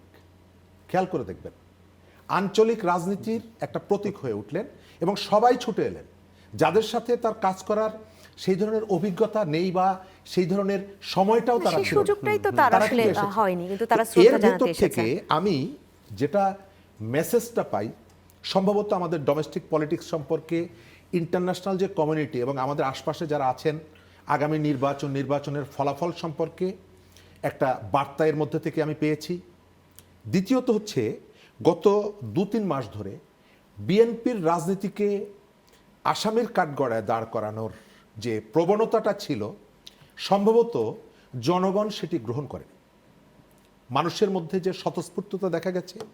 আর বেগম খালেদা জিয়াকে গত 1.5 দশক নানাভাবে যেভাবে উপস্থাপন করার চেষ্টা করা হয়েছে, রাষ্ট্র এবং সরকার যে চেষ্টাটা করেছে, মানুষ সেটিকে তো গ্রহণ করেনি, বরং ভেতরে ভেতরে এক ধরনের ক্রোধ তার মধ্যে সে লালন করেছে। সে হয়তো প্রকাশ করার সুযোগটা পায়নি, নানা স্টেট মেকানিজমের কারণে, ভয়ের কারণে প্রকাশ করতে পারেনি, কিন্তু ওই যে ওই আচরণটা তার মনের মধ্যে এক ধরনের ক্রোধ তৈরি করেছে, ক্ষোভ তৈরি করেছে, এবং সেটি সে বিস্ফোরণ ঘটিয়েছে গতকাল। আমাকে অনেকেই আজকে সকালে একজন সোশ্যাল মিডিয়ায় লিখেছে যে ব্যবস্থাপনা, তা আমি তাকে জিজ্ঞেস করলাম যে এটার ব্যবস্থাপনা বলতে আপনি কি বুঝান? পুরো ঢাকা শহর তো ছড়িয়ে গেছে, এর ব্যবস্থাপনা কি? স্বতঃস্ফূর্তভাবে মানুষ ঘর থেকে, কাউকে তো ডেকে আনা হয়নি। তো আমার একদম শিক্ষার গ্রহণের যে জায়গাটা, ভালোবাসার বহিঃপ্রকাশ হিসেবেই তো আসলে শিক্ষা মানুষ গ্রহণের যে বেরিয়ে জায়গাটা, এসেছে। সেটা হলো যে বেগম খালেদা জিয়া একটা ভারসাম্যপূর্ণ ডোমেস্টিক পলিটিক্সও যেমন করেছেন, আবার এই যে রিজিওনাল যে পলিটিক্সটা, তার মধ্যে একটা ভারসাম্য কিন্তু রক্ষা করার চেষ্টা করেছেন। জি, এবং এবং তার বাংলাদেশের সর্বশেষ বহিঃপ্রকাশটা হচ্ছে গতকালকে। কিন্তু একটা যন্ত্রণার জায়গাও আছে, সমালোচনার জায়গাও আছে, তার না, যিনি এই মানুষটার মৃত্যুর পরে গত দীর্ঘ সময় তাকে দ্বারা যারা রাজনীতিতে উপকৃত হয়েছেন, প্রতিষ্ঠিত হয়েছেন, এই ধরনের কিছু মানুষের নোংরামি, ইত্রামি সোশ্যাল মিডিয়ায় যে ঘটনা তারা ঘটিয়েছেন, এটা ক্ষমার শরীফুজ্জামান অযোগ্য। শরীফ সেই মানে আলোচনাগুলো নিঃসন্দেহে হবে, কারণ আমাদের বাংলাদেশের রাজনৈতিক চর্চায় সেই আলাপচারিতা থাকবে। আমাদের সেই সংস্কৃতিটা পরিবর্তন হয়নি। আজকে আমরা বিশেষ আয়োজনে বেগম খালেদা জিয়াকে নিয়ে বিশেষভাবে শুনতে চাচ্ছি। সেক্ষেত্রে অ্যাডভোকেট হুমায়রা নূর, আপনি অন ইলেভেনের জায়গাটা যুক্ত করতে চাচ্ছিলেন বেশ কিছু কথা। তখন তো -2 এর যে থিওরিটা ওনার দৃঢ়তার জন্য, সেইটা আসলে আলটিমেটলি সেই প্ল্যানটা তো সাকসেসফুল হয় নাই। এবং এরপরে উনার, আমি সামগ্রিক দৃষ্টিতে ব্যক্তিগত জায়গা থেকেও কিছু জিনিস অ্যাড করতে চাই, যে উনার যে মাতৃত্বের গুণাবলীটা ছিল, নাসির ভাই বলছিলেন যে উনারা ছাত্রদল হিসেবে যে মায়াটা পেয়েছে, ধরেন উনি যেরকম বিভিন্ন সিদ্ধান্তের ব্যাপারে দেশের মাটি আর মানুষকে ছেড়ে যাবেন না বলে উনার সিদ্ধান্তের জায়গাটা থেকে উনি যেরকম ইস্পাত কঠিন ছিলেন, আবার মা হিসাবে উনাকে যখন দেখি তখন এই রাষ্ট্রপ্রধান বেগম খালেদা জিয়া আর মা খালেদা জিয়াকে একদম মিলাতে পারি না। দেখেন, উনি যখন, উনার সন্তান যখন ভীষণ নির্মম নির্যাতনের শিকার হয়, সেই সময় উনার কান্না আমরা দেখেছিলাম। উনার সন্তান যখন, উনার ছোট ছেলে যখন নিহত হয়, সেই সময় উনার কান্না আমরা দেখেছি। এবং পরবর্তীতে শেষবার উনি যখন লন্ডন থেকে ঢাকা ফিরছেন, আমার ওই দৃশ্যটা আমার বারবার মনে হয় যে, ধরেন উনি উনার নাতনি এবং আশেপাশে তারেক রহমানের পাশে যারা থাকে সবাইকে খালি বারবার একটা কথাই বলছে, ভাইয়াকে দেখে রেখো, ভাইয়াকে দেখে রেখো, বাবাকে দেখে রেখো। জাইমাকে বলেছিল যে হ্যাঁ, বাবাকে ওইটা দেখে প্রথমে রেখো। জাইমাকে বলে তারপর ওনার আশেপাশে, এবং ওনার শেষ কনসার্নটাও পর্যন্ত মানে উনি ওনার ছেলের সেফটি, সিকিউরিটি এবং ওনার ছেলেকে নিয়ে উনি খুবই কনসার্ন ছিলেন। কিন্তু দিন শেষে একজন মা হয়ে উনি নিজের সন্তানের প্রতি যেরকম মায়া ওনার ছিল, সেইটা ওনার মায়ের পরিচয়। আবার যখন উনি দেশের মানুষের অভিভাবক ছিলেন, সেই পরিচয়ও কিন্তু ওনার যে মাতৃত্বের গুণাবলী, ওইটা উনি কম্প্রোমাইজ সেটাও করেন বোধহয় আমরা নাই। অন ইলেভেনে সময় শুনুন, দেখেছি যে একটু অ্যাড করি, সেটা হচ্ছে যে ওই যে নাসির যেটা বলতেছিলেন যে ছাত্রদল, যুবদল, এটা আপনি শরীফ ভাই ভালো জানবেন। যখন ধানমন্ডি 27-এ বিএনপির অফিস ছিল, আমি ওই সময় নেতাদের অনেকের মুখে শুনেছি, শিরিন আপার মুখে শুনেছি, খোকন ভাইয়ের মুখে, তখন খালেদা জিয়া ওখানে, তখন তো এত ছিল না, সিকিউরিটির ইস্যুও ছিল না, তখন একদম সিম্পলি ওখানে বসে থাকতেন, নেতারা গিয়ে ওনার কাছ থেকে টাকা নিতেন, মুড়ি, চানাচুর, সরিষার তেল মাখিয়ে সবাই খেতে, এবং উনি ভ্যানিটি ব্যাগ খুলে টাকা দিত 100, 200, 150, ধরেন 50। আমরা তো একটা এটা নতুন কিন্তু রাজনীতি সবাই করতে এই গল্পটা করে, ওই সময় যারা রাজনীতিবিদ। আমরা যারা এক্সিস্টিং যে রাজনীতিবিদ যারা আছেন, তাদের থেকে আমাদের যে শিক্ষাটা নেয়ার জায়গাটা আছে, সেটা হচ্ছে ওনার যে শিষ্টাচার, রাজনৈতিক যে শিষ্টাচার। এই যে আমরা ধরেন এক জায়গায় টকশো করতে গিয়েও কিন্তু কথা কাটাকাটি হয়ে যায়, ঝগড়া হয়ে যায়, অনেকে অনেক সময় খুব বাজেভাবে আক্রমণ করে বসি আমরা একজন আরেকজনকে। এই জিনিসটা আমি চাই, আমি আশা করব যে আমরাই, একজন মানুষ চলে গিয়েছে, অন্তত তার আদর্শটা আমরা ধারণ করার চেষ্টা করি। নিঃসন্দেহে আমরা সেটা প্রত্যাশা করতে চাই। এটা রাজনৈতিক শিষ্টাচারটা যাতে কন্টিনিউড হয়। মঙ্গলবার এবং থেকে অনেকেই এই কথা বারবার বলছিল যে রাজনীতিতে যে খুব পরিশীলিত শব্দ বা একেবারে শালীন শব্দ প্রয়োগ করে বক্তব্য দেয়া যায়, সেটার উদাহরণ কিন্তু রয়েছেন আমাদের চোখের সামনে বেগম খালেদা জিয়া। Exactly. কারণ তিনি হয়তো সশরীরে, যেটা আমরা বলি যে মানুষের দৈহিক মৃত্যু ঘটে, আত্মার মৃত্যুটা ওভাবে ঘটে না, সেটা তো আসলে সেইটা দেখেন থেকে সবার যায়। সাথে সবার ওই জিনিসটা আমরা প্র্যাকটিস করা শুরু করতে পারি। এইটা ছাড়াও আমি দুইজনের ব্যাপারে একটু উল্লেখ করতে চাই। বেগম খালেদা জিয়া যখন এই যে উনার কারাবরণ, উনার চিকিৎসার সময় বা উনার যে বন্দি জীবন, এই জীবনে উনাকে যেই চরি উনার ছিলেন, উনার ছায়াসঙ্গী যিনি ছিলেন, জি। উনার একজন সাথে সবসময় ছিলেন, উনার নাম বোধহয় সম্ভবত ফাতেমা। ফাতেমা সার্বক্ষণিক ছিলেন। জি। এই যে এইটা কিন্তু আপনি টাকা দিয়ে এরকম একজন মানুষ কিনতে পারবেন না। আমাদের আপনাদের প্রত্যেকের বাসায় কিন্তু সাহায্য করার জন্য মানুষ থাকে কম বেশি, কিন্তু এই যে একজন মানুষ তার সাথে জেলে চলে যাওয়া, বন্দি জীবন পার করা, অবশ্যই উনার মধ্যে এবং ওই মায়াটা উনি এটা মনে হয় সাইদ করেছেন। আব্দুল্লাহ, মুস্তাফা আকমাল আপনারা ভালো বলতে পারবেন যে আমরা সেটাই, গণমাধ্যম দেখেন উনি কিন্তু যেদিন এই জন্য কিন্তু এই উনি যেদিন ভদ্রমহিলাকে কারা সম্মান- তিনি দোষী না হলেও সম্মানিত করা কারাবরণ উচিত। মেনে শুনেন, নিয়েছিলেন। ওনার বাসার লোকজনকে উনি অত্যন্ত স্নেহ করতেন, সবাইকে খুবই কেয়ার করতেন। এবং দেখেন উনি যেদিন বাড়ি থেকে উচ্ছেদ হলেন, সেদিন যে নয়াপল্টনের পার্টি অফিসে গিয়ে উনি কিন্তু জীবনে 3বার কান্না করেছেন। একবার হচ্ছে জিয়র রহমান মারা যাওয়ার পরে, একদিন বাড়ি থেকে উচ্ছেদ হওয়ার পরে, আর আরাফাত রহমান কোপো যেদিন মারা গেলেন, তখন কিন্তু কান্না করেছিলেন উনি নয়াপল্টনে। এবং একটা কথা ওই ব্রিফিংয়ে কিন্তু একটা কথা উনি বলেছিলেন যে আমার বাড়ির লোকেরা খায় নাই, তাদেরকে আমি খাবার দিতে পারিনি। খুবই সিগনিফিকেন্ট জি। কথাটা দেখেন। সাইদ আব্দুল্লাহ, আপনি যুক্ত করেন তারেক রহমানকেও শোনা হয়নি। জি, অনেকগুলো মেমোরির কথা তো প্রত্যেকেই শেয়ার করছিলেন। আমি মনে হয় যে একটা ভিন্ন আঙ্গিকে একটু আলোচনাটা টানার দরকার আছে। পুরো একটা জেনারেশন বাংলাদেশে বেড়ে উঠছিল, খালেদা জিয়ার চরিত্রটাকে বিভিন্নভাবে বাজেভাবে পোট্রে করা হয়েছে, বইপত্রে ইতিহাস বিকৃতি করা হয়েছে। খালেদা জিয়ার যত গুণাবলী আছে প্রত্যেকটা জিনিসকে একেবারে উল্টিয়ে ব্যাখ্যা করা হয়েছে। এমনকি শুধুমাত্র বইপত্র বিভিন্ন জায়গায় না, সভা, সেমিনার বা এই ধরনের টকশোর মতো জায়গাতে যেভাবে কথা বলা হয়েছে, পুরো একটা জেনারেশনের মাথায়, এই যে জেনজি বলতে যাদেরকে বোঝানো হয়, তাদের মাথায় কিন্তু এইটাই ছিল। আমার খুব স্পষ্টভাবে মনে আছে, যেহেতু অ্যাক্টিভিজম করতাম, অনেক জায়গায় অনেক প্রশাসনের বিভিন্ন থ্রেড, বিভিন্ন হুমকি ধামকি ফেস করতে হতো। খালেদা জিয়াকে নিয়ে লেখার এখন অনেক মানুষ আছেন, কিন্তু জাস্ট 2024 সালের 5 আগস্টের আগের 10 বছর যদি চিন্তা করেন, খালেদা জিয়ার যে মুহূর্তে হাসপাতালের যাওয়ার মতো অ্যাক্সেসটা পাচ্ছেন না, খালেদা জিয়াকে যে মুহূর্তে 30 টাকার ইফতারি করানো হচ্ছে, খালেদা জিয়াকে যে রুমে রাখা হয়েছে, সব আসামিকে কেরানীগঞ্জে নিয়ে যাওয়া হয়েছে, উনি ছিলেন সর্বশেষ কয়েদি। এমনকি ফাতেমার আলাপ যে এটা আসছিল, এমনও দিন গেছে যে ওই জায়গার ভেতরেও তাকে বিভিন্নভাবে মানসিকভাবে নিপীড়ন করার চেষ্টাটা করা হচ্ছিল। এই প্রত্যেকটা জায়গাকে দেখবেন যে ওই টাইমে আমি দেখতাম যে সংসদে কিছু উল্লুক এবং কিছু জন্তু জানোয়ারের মতো মানুষজন স্লাট শেমিং শুনে হাসতে হাসতে অট্টহাসি দিয়ে ফেটে পড়তো। তারাও মেম্বার অফ দ্য পার্লামেন্ট ছিলেন। এই ধরনের টক শোতে এমন অনেক বাজে কথা বলা হতো যেটা আসলে শ্রবণযোগ্য না, কিন্তু সেটা শুনে উপস্থাপিকা থেকে শুরু করে প্রত্যেকেই হাসতেন। ডিএমপি কমিশনার থেকে শুরু করে রাষ্ট্রের অনেক মন্ত্রীরা এমন ভাষায় কথা বলতেন যে ভাষাটা আমরাও ব্যবহার করতে পারি না, কোনো ভদ্র সমাজ সেটা ব্যবহার করতে পারে না, তারপর অ্যাট্রিবিউট করা হতো। তার মইনুল রোডের বাসার থেকে যখন তাকে উচ্ছেদ করা হয়, বয়স আরও অনেকটাই কম ছিল, কিন্তু আমি দেখেছিলাম কিছু কিছু পেইড সাংবাদিকদের 2010 সালে নিয়ে যাওয়া হয়েছিল, যে তার যে ক্যাবিনেটগুলো ছিল ওই জায়গা থেকে যে ম্যাগাজিন বাইরে থেকে কিনে নিয়ে গিয়ে ওইখানে রাখা হয়েছিল, এবং সেটা ওই সাংবাদিকদের মাধ্যমে পোট্রে করে দেখানোর চেষ্টা করা হচ্ছিল যে এই যে খালেদা জিয়া কিন্তু এই ম্যাগাজিন পড়ছেন। এবং এই জাতীয় জিনিস বিশাল সংখ্যক তরুণদেরকে নিয়মিত বিশ্বাস করানো হতো, গেলানো হইতো, যারা ওইটা চর্বণ করতে পারতো তাদেরকে প্রাইজ দেওয়া হতো। বিচারের আওতায় আনা উচিত না ভাই, না, বলেন তো। বিচার সবকিছু শুনেন, ক্রিমিনালি আপনি যখন কোনো কিছুকে প্যানালাইজ করার চেষ্টা করবেন, অনেক কিছু এটা করা যায় না। এই জিনিসটা করা কি যায় জানেন? মিথ্যাকে ঢাকার উপায় একটাই, সত্যকে বেশি বার করে বলা, বারবার করে বলার চেষ্টা করা।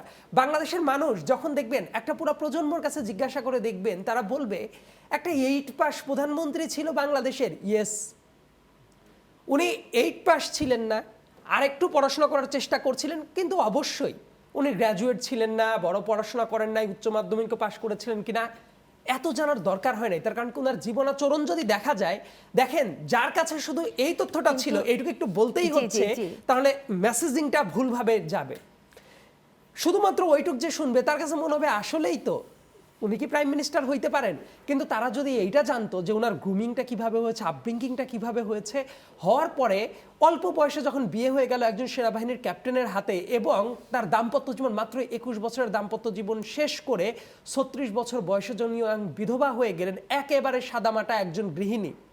সেই গৃহিণীর কি করতে হলো? বাংলাদেশের এই ইতিহাসগুলো, ওই যে বললেন যে আপা, যে মানুষের কাছে যাওয়ার যে জায়গাটা, সত্যটা কিভাবে নিয়ে যাওয়া উচিত, মানুষের কাছে বলা উচিত জিয়াউর রহমান শাহাদত বরণের পরেই উনি কিন্তু হঠাৎ করে রাজনীতিতে চলে আসেন নাই, তারপরেও কিন্তু টাইম নিয়েছেন। ওই টাইমে আরো অনেক মানুষ ছিল যারা বিএনপিকে ভেঙে চুরে সারখার করে দেওয়ার চেষ্টা করেছে। এরশাদ সাহেবও এমন মানে পুতুল একজন বসানোর চেষ্টা করছেন রাষ্ট্রপতি হিসেবে, না, যাতে শুরুতে করে তো ভাঙতে উনি সুবিধা আসতেও হয়। চাননি, কিন্তু কিন্তু দায়িত্বশীলতার দেখেন, জায়গায় তার আবার ঠিক উনি ওই ঠিক জায়গা চলে থেকে এসেছেন। একজন গৃহিণী উনি ওনার হঠাৎ শখকে শক্তিতে পরিণত করেছিলেন। ওই গৃহিণী একজন হঠাৎ করে এসে তারপর কয়েক বছর টাইম নিয়ে পরিস্থিতি বাধ্য করলো উনাকে বিএনপির মতো একটা দলের, তখন আসলে বিএনপিতে একটা জি। নেতৃত্বের শূন্যতা ছিল, একটা ভয়ঙ্কর বিশৃঙ্খল শূন্যতা। অবস্থা ছিল, নানা পেরিফেরি তৈরি যেটা হয়ে শরীফুজ্জামান গেছিল। শরীফ কিন্তু তখন Exactly. তারেক তখন রহমান সেটা বলছিলেন যে ছিল। একটা অংশ তো গিয়ে জাতীয় পার্টিতে যোগ তো দিয়েছিল। ওই টাইমে উনি যখন চলে আসলেন 84 সালে, যখন উনি চেয়ারপারসন হইলেন, তারপরে একের পর এক যে সংগ্রামগুলো চালিয়ে গেলেন, এবং ওই টাইমে বাংলাদেশের কোন জায়গাতে একটু চিন্তা করেন তো ওনাকে পড়াশোনা করার সুযোগটা ছিল?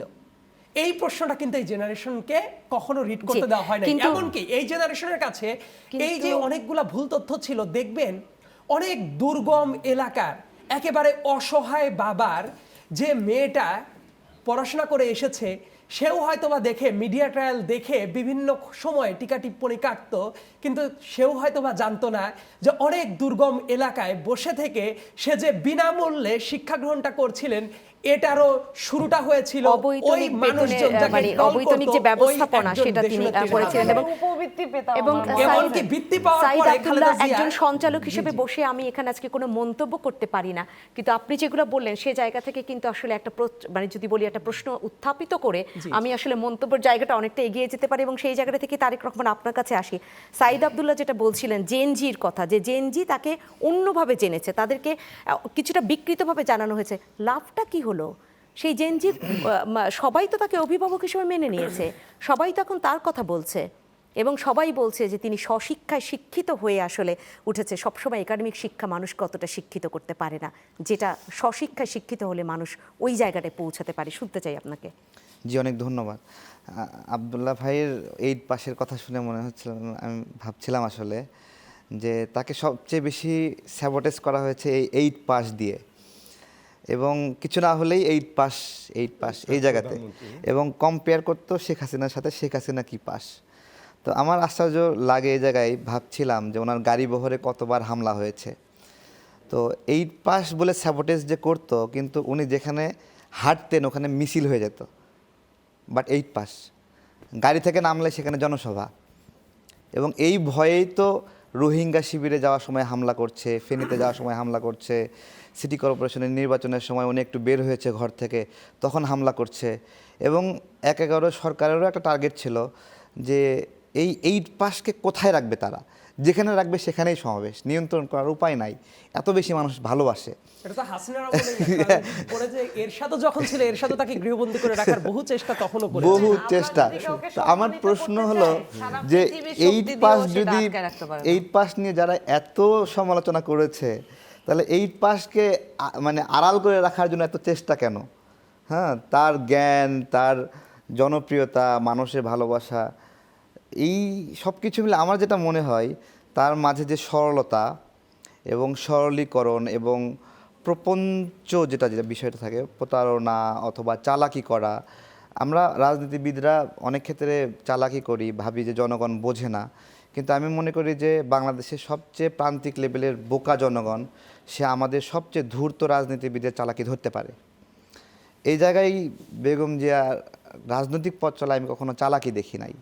সহজভাবে যা হয়েছে, যেভাবে হয়েছে, রাজনৈতিক বোঝাপড়ায় স্ট্রেট কাট, যেটা কমিটমেন্ট, সেই কমিটমেন্টের জায়গায় থাকা। যেমন এরশাদের সময়ে যে নির্বাচনে অংশগ্রহণের বিষয়ে, ওইখানে কিন্তু কতগুলো দল ছিল একসাথে চুক্তিবদ্ধ যে তারা এরশাদের সাথে নির্বাচনে যাবে না। এখনকার আসম আব্দুর রব ভাই আছে, তিনিও এরশাদের সাথে নির্বাচনে গিয়েছিলেন। তাই না? আরও যারা যারা আছে বন্ধুবর ছিল রাজনীতিতে, সেই জায়গাতে যদি বেগম জিয়া ওই সময় অন্যদের মতোই কম্প্রোমাইজ করতেন, তাহলে আমার মনে হয় আরও 10টা বছর এরশাদের ক্ষমতার অধীন থাকা লাগতো আমাদের, যদি আপোষ করে ফেলতেন। যেই আপোষটা শেখ হাসিনা কম্প্রোমাইজটা করলো, সেই কম্প্রোমাইজের কথাই বলছি। তো এগুলো বিষয় এখন আবার নতুন করে শুরু হচ্ছে যে জনাব তারেক রহমান ইন্টার পাস, তাই না? এটা নিয়ে প্রচার করার চেষ্টা করছে একটা গোত্র, বা চেষ্টা করছে। তো বিষয় হলো একটা মানুষ একাডেমিক লাইফে যে যতটুকু পড়ে, আমি তো সাইন থিটা কস থিটা এগুলো কিছু আর মনে নাই, এটা দিয়ে কী কাজে লাগে, খায় না মাথায় দেয়, ঠিক আছে? আমার ওই জ্ঞান কিন্তু কাজে লাগতেছে না আমার। তো মানুষ শেখে হলো অভিজ্ঞতা থেকে, জীবন থেকে শেখে, চলার পথে শেখে, কৌশল থেকে শেখে, গুরুজনের কাছ থেকে শেখে। আমাদের একাডেমিক যে শিক্ষা নিয়ে যে স্যাবোটেজটা বেগম জিকে করা হয়েছে, এটাই ভাবছিলাম যে একটা মানুষ এত কম পড়াশোনা করে পুরো জাতিকে জ্ঞান দিচ্ছে, আগলে রাখছে, রাষ্ট্রের নীতি ঠিক করছে, কৌশল ঠিক করছে, সব কিছু মিলিয়ে এটা একটা অদ্ভুত একটা, এভাবেই লিখে থাকতে হবে যে তারেক ভাই, আপনি যদি সামান্য একটু সুযোগ দেন, একটু অ্যাড করাটা খুব বেশি মাত্রায় জরুরি, যেহেতু কৌশলের কথা বললেন। যে টাইমে সারা পৃথিবী এই 2001 সালের পরবর্তী সময় থেকেই তো খুবই অস্থিরতা চলছিল, যে টুইন টাওয়ারে হামলার পর থেকে শুরু করে ওয়ারেন টেরর শুরু হলো প্রত্যেকটা জায়গায়, এবং তারপর আফগানিস্তানে প্রথমে তাদের মিশন এবং তার পরবর্তীতে ইরাক আক্রমণ যখন হয়, ঠিক ওই মুহূর্তে বাংলাদেশে এসে কিন্তু কলিং পাওয়েল নিজে বারবার করে অ্যাপ্রোচ করছিলেন যে বাংলাদেশের সৈন্য ইরাকেও পাঠানোর জন্য। ইনফ্যাক্ট ওই টাইমে অনেকগুলা ভুয়া দলিল, দস্তাবেজ, ডকুমেন্টারি নিয়ে এসেও দেখানো হচ্ছিল যে এই কারণে পাঠানো জরুরি, এবং ওই টাইমে যদি বেগম জিয়া কম্প্রোমাইজ করে বাংলাদেশের সৈন্যকে যদি পাঠাতেন, হয়তোবা 1-11 দেখতে হইতো না, পরবর্তীতে অনেক ধরনের নিপীড়নও দেখতে হইতো না। ওই টাইমে এই ডকুমেন্টগুলো যে ভুয়া একটা ডকুমেন্ট ছিল, এটা বোঝার জন্য বড় বড় অনেক পিএইচডি হোল্ডার, অনেক বড় বড় দামি শিক্ষিত মানুষজন তারা এটা ভুল করেছে। পরবর্তীতে এসে পৃথিবী এখন জানে যে ইরাকের পর কি জাতীয় সাবোটেজ করা হয়েছিল, ইরাককে কিভাবে ধ্বংস করা হয়েছিল মিথ্যা অ্যালিগেশন দিয়ে। অনেক মানুষ ভুল করেছিল। জি বেগম খালেদা জিয়া তার ক্ষমতার জন্য না, তার ভবিষ্যৎ নিরাপত্তার জন্য না, কোনো কিছুর জন্য না, উনি কিন্তু কম্প্রোমাইজ করেন নাই। শিক্ষার প্রকৃত মর্যাদাটা হলো ওনার ওই বিবেক, এবং ওই বিবেকটা ছিল। আমার মনে হয় যে এই পয়েন্টে অ্যাড করাটা শুধু কথা ধরেই একটা যে বিষয় আমার খুব মনে পড়ছে, খুব সংক্ষেপে বলি, সেটা হচ্ছে যে খালেদা জিয়া যখন 8 সালে নির্বাচনে গেলেন, অন 11-এর একটা প্রেক্ষাপটে ওর খুব বাজে একটা অবস্থা ছিল বিএনপির জন্য, এবং তখনকার বিএনপি মহাসচিব খন্দকার দেলোয়ার হোসেন বারবার এই নির্বাচন যাওয়ার বিপক্ষে ছিলেন। উনি অনেকবার বলেছেন যে আমরা এই নির্বাচনে পাতানো, উনি বলতো আতাতের পাতানো নির্বাচন, একটা রাবার স্টাম্প পার্লামেন্ট হবে, এখানে আমরা যাব না। আমরা তো তখন মাঠের রিপোর্টার, প্রতিদিনই যেতাম ওখানে। কিন্তু খালেদা জিয়া বলেছেন না, গণতন্ত্রের ধারাবাহিকতা রক্ষা করতে হবে, যত ষড়যন্ত্রই হোক, নির্বাচনে না গেলে দেশে একটা বিশৃঙ্খল পরিস্থিতি হবে, তারপরও বিএনপি হারলেও গণতন্ত্রের ধারাবাহিকতা রক্ষা করতে হবে। এইটা একটা। আর একটা জিনিস যেটা বললেন সরলতা, এটা একটা 2টা উদাহরণ দেই।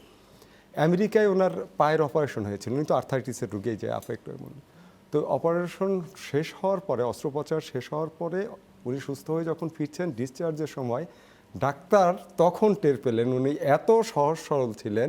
ডাক্তার বললেন, এই সুন্দরী মহিলা যে বাংলাদেশের প্রধানমন্ত্রী, এটা তো আমি আগে জানতাম না। বুঝেন, একজন প্রধানমন্ত্রীর অপারেশন হয়েছে। আর একটা বলি, রিসেন্টলি তারেক রহমান এটা শেয়ার করেছেন, এই যে ওনার লন্ডনে চিকিৎসা ছিল, তখন একজন নাইজেরিয়ান বোধহয় নার্স, নাইজেরিয়ান নার্স, উনি বলছিলেন যে আমি তো ওনাকে এই বেগম খালেদা জিয়াকে চিনি, ওনার সম্বন্ধে আমি জানি। বল কীভাবে?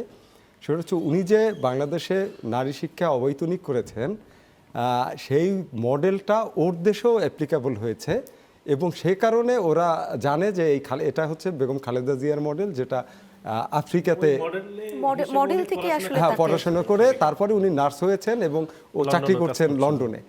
এটা এই যে খালেদা জিয়ার মডেলের কারণে, এই অবৈতনিক নারী শিক্ষার এই মডেলের কারণে সে নার্সিং পাশ করে ওই হসপিটালে চাকরি করছে। তো এরকম অনেক যেটা বলছেন যে উনার একটা সার্টিফিকেট উনি লক্ষ লক্ষ মেয়েদের মধ্যে উনি ছড়িয়ে দিয়েছিলেন। উনাকে আসলে উনি যে স্বশিক্ষিত ছিলেন, উনাকে ওই সার্টিফিকেটের মাপে উনাকে মাপা যায় না। উনার সম্মানটা আসলে অন্য জায়গায়, দেখেন অন্য লেভেলে। এইটা সামান্য সার্টিফিকেট দিয়ে উনাকে গণার সুযোগ নাই। উনি যে দৃষ্টান্ত স্থাপন করেছেন, আমি সাংবাদিকতার ছাত্র হিসাবে আমি মনে করি, আমি শুরুতেই যেটা বললাম যে আমিও শিখেছি। হ্যাঁ, যে সংবাদপত্রের স্বাধীনতা বা গণমাধ্যমের নিরপেক্ষতা বা ট্রিটমেন্ট কি হওয়া উচিত। আমি তো মনে করি ওনার যে বর্ণাঢ্য জীবন আপনি খুব অদূর ভবিষ্যতে দেখতে পারবেন, দেশের বিদেশের নামি দামি ইউনিভার্সিটিতে ওনার এই জীবনী পড়ানো হবে। দর্শক, আপনারা যারা রয়েছেন আমাদের এই বিশেষ আয়োজনে ছোট্ট একটা বিরতি শেষে আমরা আবারও ফিরে আসব, সাথে থাকবেন। গণতন্ত্রের জননী, বাংলাদেশের মা কিংবা আপসীর নেত্রী, যে যেভাবেই বলি না কেন, বেগম খালেদা জিয়া আসলে আমাদের সবার হৃদয়ে অম্লান হয়ে থাকবেন। বেগম খালেদা জিয়াকে নিয়ে চ্যানেল 9-এর বিশেষ আয়োজন চিরস্মরণীয়তে আপনাদের আবারও স্বাগত জানাচ্ছি। আমরা আবারও যাব আলোচনা এবং সেই জায়গায় অন 11-এর সময় যে তার যে সেই দৃঢ়চেতা মনোবল, সেটা নিয়ে আপনি বলছিলেন, আপনাকে শুনতে চাই। আমি আমার যে জায়গাগুলোতে তার মানে ভাষার ব্যবহারেরটা আপনার নিশ্চয়ই মনে আছে, তার রাজনৈতিক প্রতিপক্ষ যখন তাকে অনবরত নানা রকমের অশ্লীল বাক্য ব্যয়ে জর্জরিত করছে, তার উত্তরে তিনি কি বলেছিলেন, যে এসব কথার উত্তর দিতে আমার রুচিতে বাধে। মাত্র কয়েকটা শব্দ, কিন্তু তার যে মানে তার যে শক্তিটা, তিনি তার প্রতিপক্ষকে এই 3-4টা শব্দ দিয়ে যেভাবে পর্যুদস্ত করে ফেললেন, এবং বাংলাদেশের মানুষ এটিকে গ্রহণ করেছে, এটিকে পছন্দ করেছে। আমি রাজনীতিবিদ হিসাবে, সাবেক প্রধানমন্ত্রী হিসাবে বেগম খালেদা জিয়ার উপরে আলোচনা করতে গিয়ে ওই জায়গাটা আমি আসব তার মৃত্যুর পরে। জাস্ট গতকালকে তার যে জানাজাটা আপনি দেখেছেন, অনেকে বলে যে জানাজায় তো আসলে বিভিন্ন শ্রেণীর মানুষই আসে, এটি ওইভাবে কাউন্ট করা না, কিন্তু একজন মানুষের প্রতি আপনার যদি ন্যূনতম রেসপেক্টটা না থাকে তাহলে আপনি কিন্তু সেখানে যাবেন না, নাম্বার 1। নাম্বার 2 হচ্ছে, আমি দেখতে পাই যে আমাদের আশপাশের যে দেশগুলোর সরকার প্রতিনিধিরা এসেছেন, সেখানে যে সমস্ত সরকারগুলো আছে তাদের সাথে বেগম খালেদা জিয়ার কাজ করার কিন্তু সেই ধরনের অভিজ্ঞতাটা কম, কারণ অনেকগুলো সরকার কিন্তু গত 3 বছর 4 বছরে এসেছে, অথচ তিনি এই সময়কালে হয়ে উঠলেন আঞ্চলিক রাজনীতির কিন্তু প্রতীক। খেয়াল করে দেখবেন, আঞ্চলিক রাজনীতির একটা প্রতীক হয়ে উঠলেন এবং সবাই ছুটে এলেন, যাদের সাথে তার কাজ করার সেই ধরনের অভিজ্ঞতা নেই বা সেই ধরনের সময়টাও তারা সেই সুযোগটাই তো তার আসলে হয়নি, কিন্তু তারা শ্রদ্ধা জানাতে এসেছেন। থেকে আমি যেটা মেসেজটা পাই, সম্ভবত আমাদের ডোমেস্টিক পলিটিক্স সম্পর্কে ইন্টারন্যাশনাল যে কমিউনিটি এবং আমাদের আশপাশে যারা আছেন, আগামী নির্বাচনের ফলাফল সম্পর্কে একটা বার্তা এর মধ্যে থেকে আমি পেয়েছি। দ্বিতীয়ত হচ্ছে, গত 2-3 মাস ধরে বিএনপির রাজনীতিকে আসামির কাঠগড়ায় দাঁড় করানোর যে প্রবণতাটা ছিল, সম্ভবত জনগণ সেটি গ্রহণ করে। মানুষের মধ্যে যে স্বতঃস্ফূর্ততা দেখা গেছে, আর বেগম খালেদা জিয়াকে গত 1.5 দশক নানাভাবে যেভাবে উপস্থাপন করার চেষ্টা করা হয়েছে, রাষ্ট্র এবং সরকার যে চেষ্টাটা করেছে, মানুষ সেটিকে তো গ্রহণ করেনি, বরং ভেতরে ভেতরে এক ধরনের ক্রোধ তার মধ্যে সে লালন করেছে। সে হয়তো প্রকাশ করার সুযোগটা পায়নি, নানা স্টেট মেকানিজমের কারণে, ভয়ের কারণে প্রকাশ করতে পারেনি, কিন্তু ওই যে ওই আচরণটা তার মনের মধ্যে এক ধরনের ক্রোধ তৈরি করেছে, ক্ষোভ তৈরি করেছে, এবং সেটি সে বিস্ফোরণ ঘটিয়েছে গতকাল। আমাকে অনেকেই আজকে সকালে একজন সোশ্যাল মিডিয়ায় লিখেছে যে ব্যবস্থাপনা, তা আমি তাকে জিজ্ঞেস করলাম যে এটার ব্যবস্থাপনা বলতে আপনি কি বুঝান? পুরো ঢাকা শহর তো ছড়িয়ে গেছে, ব্যবস্থাপনা কি? স্বতঃস্ফূর্তভাবে মানুষ ঘর থেকে, কাউকে তো ডেকে আনা হয়নি। তো আমার শিক্ষার গ্রহণের যে জায়গাটা, ভালোবাসার বহিঃপ্রকাশ হিসেবেই তো আসলে মানুষ গ্রহণের যে বেরিয়ে জায়গাটা, সেটা হলো যে বেগম খালেদা জিয়া একটা ভারসাম্যপূর্ণ ডোমেস্টিক পলিটিক্সও যেমন করেছেন, আবার এই যে রিজিওনাল যে পলিটিক্সটা, তার মধ্যে একটা ভারসাম্য কিন্তু রক্ষা করার চেষ্টা করেছেন। জি, এবং এবং তার বাংলাদেশের সর্বশেষ বহিঃপ্রকাশটা হচ্ছে গতকালকে। কিন্তু একটা যন্ত্রণার জায়গাও আছে, সমালোচনার জায়গাও আছে, তার না, যিনি এই মানুষটার মৃত্যুর পরে গত দীর্ঘ সময় তাকে দ্বারা যারা রাজনীতিতে উপকৃত হয়েছেন, প্রতিষ্ঠিত হয়েছেন, এই ধরনের কিছু মানুষের নোংরামি, ইত্রামি সোশ্যাল মিডিয়ায় যে ঘটনা তারা ঘটিয়েছেন, এটা ক্ষমার শরীফুজ্জামান শরীফ সেই মানে আলোচনাগুলো নিঃসন্দেহে হবে, কারণ আমাদের বাংলাদেশের রাজনৈতিক চর্চায় সেই আলাপচারিতা থাকবে। আমাদের সেই সংস্কৃতিটা পরিবর্তন হয়নি। আজকে আমরা বিশেষ আয়োজনে বেগম খালেদা জিয়াকে নিয়ে বিশেষভাবে শুনতে চাচ্ছি। সেক্ষেত্রে অ্যাডভোকেট হুমায়রা নূর, আপনি অন ইলেভেনের জায়গাটা যুক্ত করতে চাচ্ছিলেন বেশ কিছু কথা। তখন তো -2 এর যে থিওরিটা ওনার দৃঢ়তার জন্য সেইটা আসলে আলটিমেটলি সেই প্ল্যানটা তো সাকসেসফুল হয় নাই। এবং এরপরে উনার, আমি সামগ্রিক দৃষ্টিতে ব্যক্তিগত জায়গা থেকেও কিছু জিনিস অ্যাড করতে চাই, যে উনার যে মাতৃত্বের গুণাবলীটা ছিল, নাসির ভাই বলছিলেন যে উনারা ছাত্রদল হিসেবে যে মায়াটা পেয়েছে, ধরেন উনি যেরকম বিভিন্ন সিদ্ধান্তের ব্যাপারে দেশের মাটি আর মানুষকে ছেড়ে যাবেন না বলে উনার সিদ্ধান্তের জায়গাটা থেকে উনি যেরকম ইস্পাত কঠিন ছিলেন, আবার মা হিসাবে উনাকে যখন দেখি তখন এই রাষ্ট্রপ্রধান বেগম খালেদা জিয়া আর মা খালেদা জিয়াকে একদম মিলাতে পারি না। দেখেন, উনি যখন উনার সন্তান যখন ভীষণ নির্মম নির্যাতনের শিকার হয়, সেই সময় উনার কান্না আমরা দেখেছিলাম। উনার সন্তান যখন, উনার ছোট ছেলে যখন নিহত হয়, সেই সময় উনার কান্না আমরা দেখেছি। এবং পরবর্তীতে শেষবার উনি যখন লন্ডন থেকে ঢাকা ফিরছেন, আমার ওই দৃশ্যটা আমার বারবার মনে হয় যে ধরেন উনি উনার নাতনি এবং আশেপাশে তারেক রহমানের পাশে যারা থাকে সবাইকে খালি বারবার একটা কথাই বলছে, ভাইয়াকে দেখে রেখো, ভাইয়াকে দেখে রেখো, বাবাকে দেখে রেখো। জাইমাকে বলেছিল যে হ্যাঁ, বাবাকে ওটা দেখে প্রথমে রেখো। জাইমাকে বলে তারপরে উনার আশেপাশে, এবং উনার শেষ কনসার্নটাও পর্যন্ত মানে উনি ওনার ছেলের সেফটি, সিকিউরিটি এবং উনার ছেলেকে নিয়ে উনি খুবই কনসার্ন ছিলেন। কিন্তু দিন শেষে একজন মা হয়ে উনি নিজের সন্তানের প্রতি যেরকম মায়া উনার ছিল, সেইটা উনার মায়ের পরিচয়। আবার যখন উনি দেশের মানুষের অভিভাবক ছিলেন, সেই পরিচয়ও কিন্তু উনার যে মাতৃত্বের গুণাবলী, ওইটা উনি কম্প্রোমাইজ সেটাও করেন বোধহয় আমরা নাই। অন ইলেভেনে সময় শুনে, দেখেছি যে একটু অ্যাড করি, সেটা হচ্ছে যে ওই যে নাসির যেটা বলতেছিলেন যে ছাত্রদল যুবদল, এটা আপনি শরীফ ভাই ভালো জানবেন। যখন ধানমন্ডি 27-এ বিএনপির অফিস ছিল, আমি ওই সময় নেতাদের অনেকের মুখে শুনেছি, শিরিন আপার মুখে শুনেছি, খোকন ভাইয়ের মুখে, তখন খালেদা জি ওখানে, তখন তো এত ছিল না, সিকিউরিটির ইস্যুও ছিল না, তখন একদম সিম্পলি ওখানে বসে থাকতেন। নেতারা গিয়ে ওনার কাছ থেকে টাকা নিতেন, মুড়ি, চানাচুর, সরিষার তেল মাখিয়ে সবাই খেতে, এবং উনি ভ্যানিটি ব্যাগ খুলে টাকা দিত 100, 200, 150, ধরেন 50। আমরা তো একটা নতুন এটা কিন্তু রাজনীতি সবাই করতে এই গল্পটা এসেছি। করে, ওই সময় তো যারা আমরা- রাজনীতিবিদ। আমরা যারা এক্সিস্টিং যে রাজনীতিবিদ যারা আছেন, তাদের থেকে আমাদের যে শিক্ষাটা নেয়ার জায়গাটা আছে, সেটা হচ্ছে উনার যে শিষ্টাচার, রাজনৈতিক যে শিষ্টাচার। এই যে আমরা ধরেন এক জায়গায় টকশো করতে গিয়েও কিন্তু কথা কাটাকাটি হয়ে যায়, ঝগড়া হয়ে যায়, অনেকে অনেক সময় খুব বাজেভাবে আক্রমণ করে বসি আমরা একজন আরেকজনকে।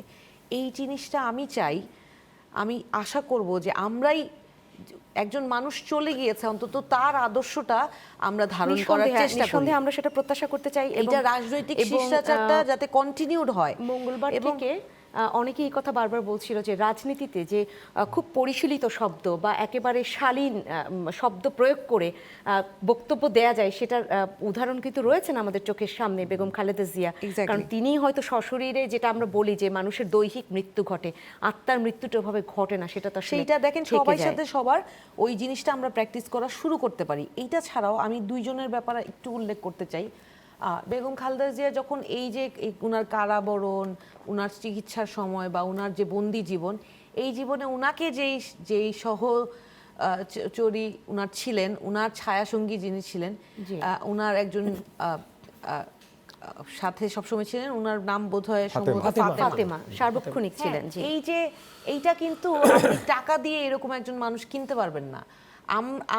আপনাদের প্রত্যেকের বাসায় কিন্তু সাহায্য করার জন্য মানুষ থাকে কম বেশি, কিন্তু এই যে একজন মানুষ, তার সাথে জেলে চলে যাওয়া, বন্দি জীবন পার করা, অবশ্যই উনার মধ্যে ওই মায়াটা, এটা মনে হয় সাইদ আব্দুল্লাহ, মুস্তাফা আকমল, আপনারা ভালো বলতে পারবেন যে আমরা সেটাই, দেখেন উনি কিন্তু যেদিন, উনি যেদিন তিনি দোষী না হলেও কারাবরণ মেনে নিয়েছিলেন। ওনার বাসার লোকজনকে উনি অত্যন্ত স্নেহ করতেন, সবাইকে খুবই কেয়ার করতেন। এবং দেখেন উনি যেদিন বাড়ি থেকে উচ্ছেদ হলেন, সেদিন যে নয়াপল্টনের পার্টি অফিসে গিয়ে উনি কিন্তু জীবনে 3বার কান্না করেছেন। একবার হচ্ছে জিয়াউর রহমান মারা যাওয়ার পরে, একদিন বাড়ি থেকে উচ্ছেদ হওয়ার পরে, আর আরাফাত রহমান কোপো যেদিন মারা গেলেন, তখন কিন্তু কান্না করেছিলেন উনি নয়াপল্টনে। এবং একটা কথা, ওই ব্রিফিংয়ে কিন্তু একটা কথা উনি বলেছিলেন যে আমার বাড়ির লোকেরা খায় নাই, তাদেরকে আমি খাবার দিতে পারিনি। খুবই সিগনিফিকেন্ট কথাটা। দেখেন সাইদ আব্দুল্লাহ, আপনি যুক্ত করেন তারেক রহমানকেও শোনা হয়নি। জি, অনেকগুলো মেমোরির কথা তো প্রত্যেকেই শেয়ার করছিলেন। আমি মনে হয় যে একটা ভিন্ন আঙ্গিকে একটু আলোচনাটা টানার দরকার আছে। পুরো একটা জেনারেশন বাংলাদেশে বেড়ে উঠছিল, খালেদা জিয়ার চরিত্রটাকে বিভিন্নভাবে বাজেভাবে পোট্রে করা হয়েছে, বইপত্রে ইতিহাস বিকৃতি করা হয়েছে। খালেদা জিয়ার যত গুণাবলী আছে প্রত্যেকটা জিনিসকে একেবারে উল্টিয়ে ব্যাখ্যা করা হয়েছে। এমনকি শুধুমাত্র বইপত্র বিভিন্ন জায়গায় না, সভা, সেমিনার বা এই ধরনের টকশোর মতো জায়গাতে যেভাবে কথা বলা হয়েছে, পুরো একটা জেনারেশনের মাথায় এই যে জেনজি বলতে যাদেরকে বোঝানো হয় তাদের মাথায় কিন্তু এইটাই ছিল। আমার খুব স্পষ্টভাবে মনে আছে, যেহেতু অ্যাক্টিভিজম করতাম, অনেক জায়গায় অনেক প্রশাসনের বিভিন্ন থ্রেড, বিভিন্ন হুমকি ধামকি ফেস করতে হতো।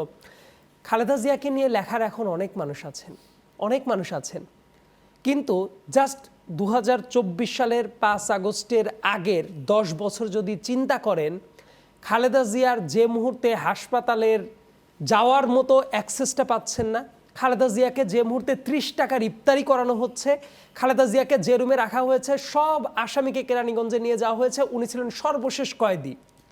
এমনকি ফাতেমার আলাপ যে এটা আসছিল, এমনও দিন গেছে যে ওই জায়গার ভেতরেও তাকে বিভিন্নভাবে মানসিকভাবে নিপীড়ন করার চেষ্টাটা করা হচ্ছিল।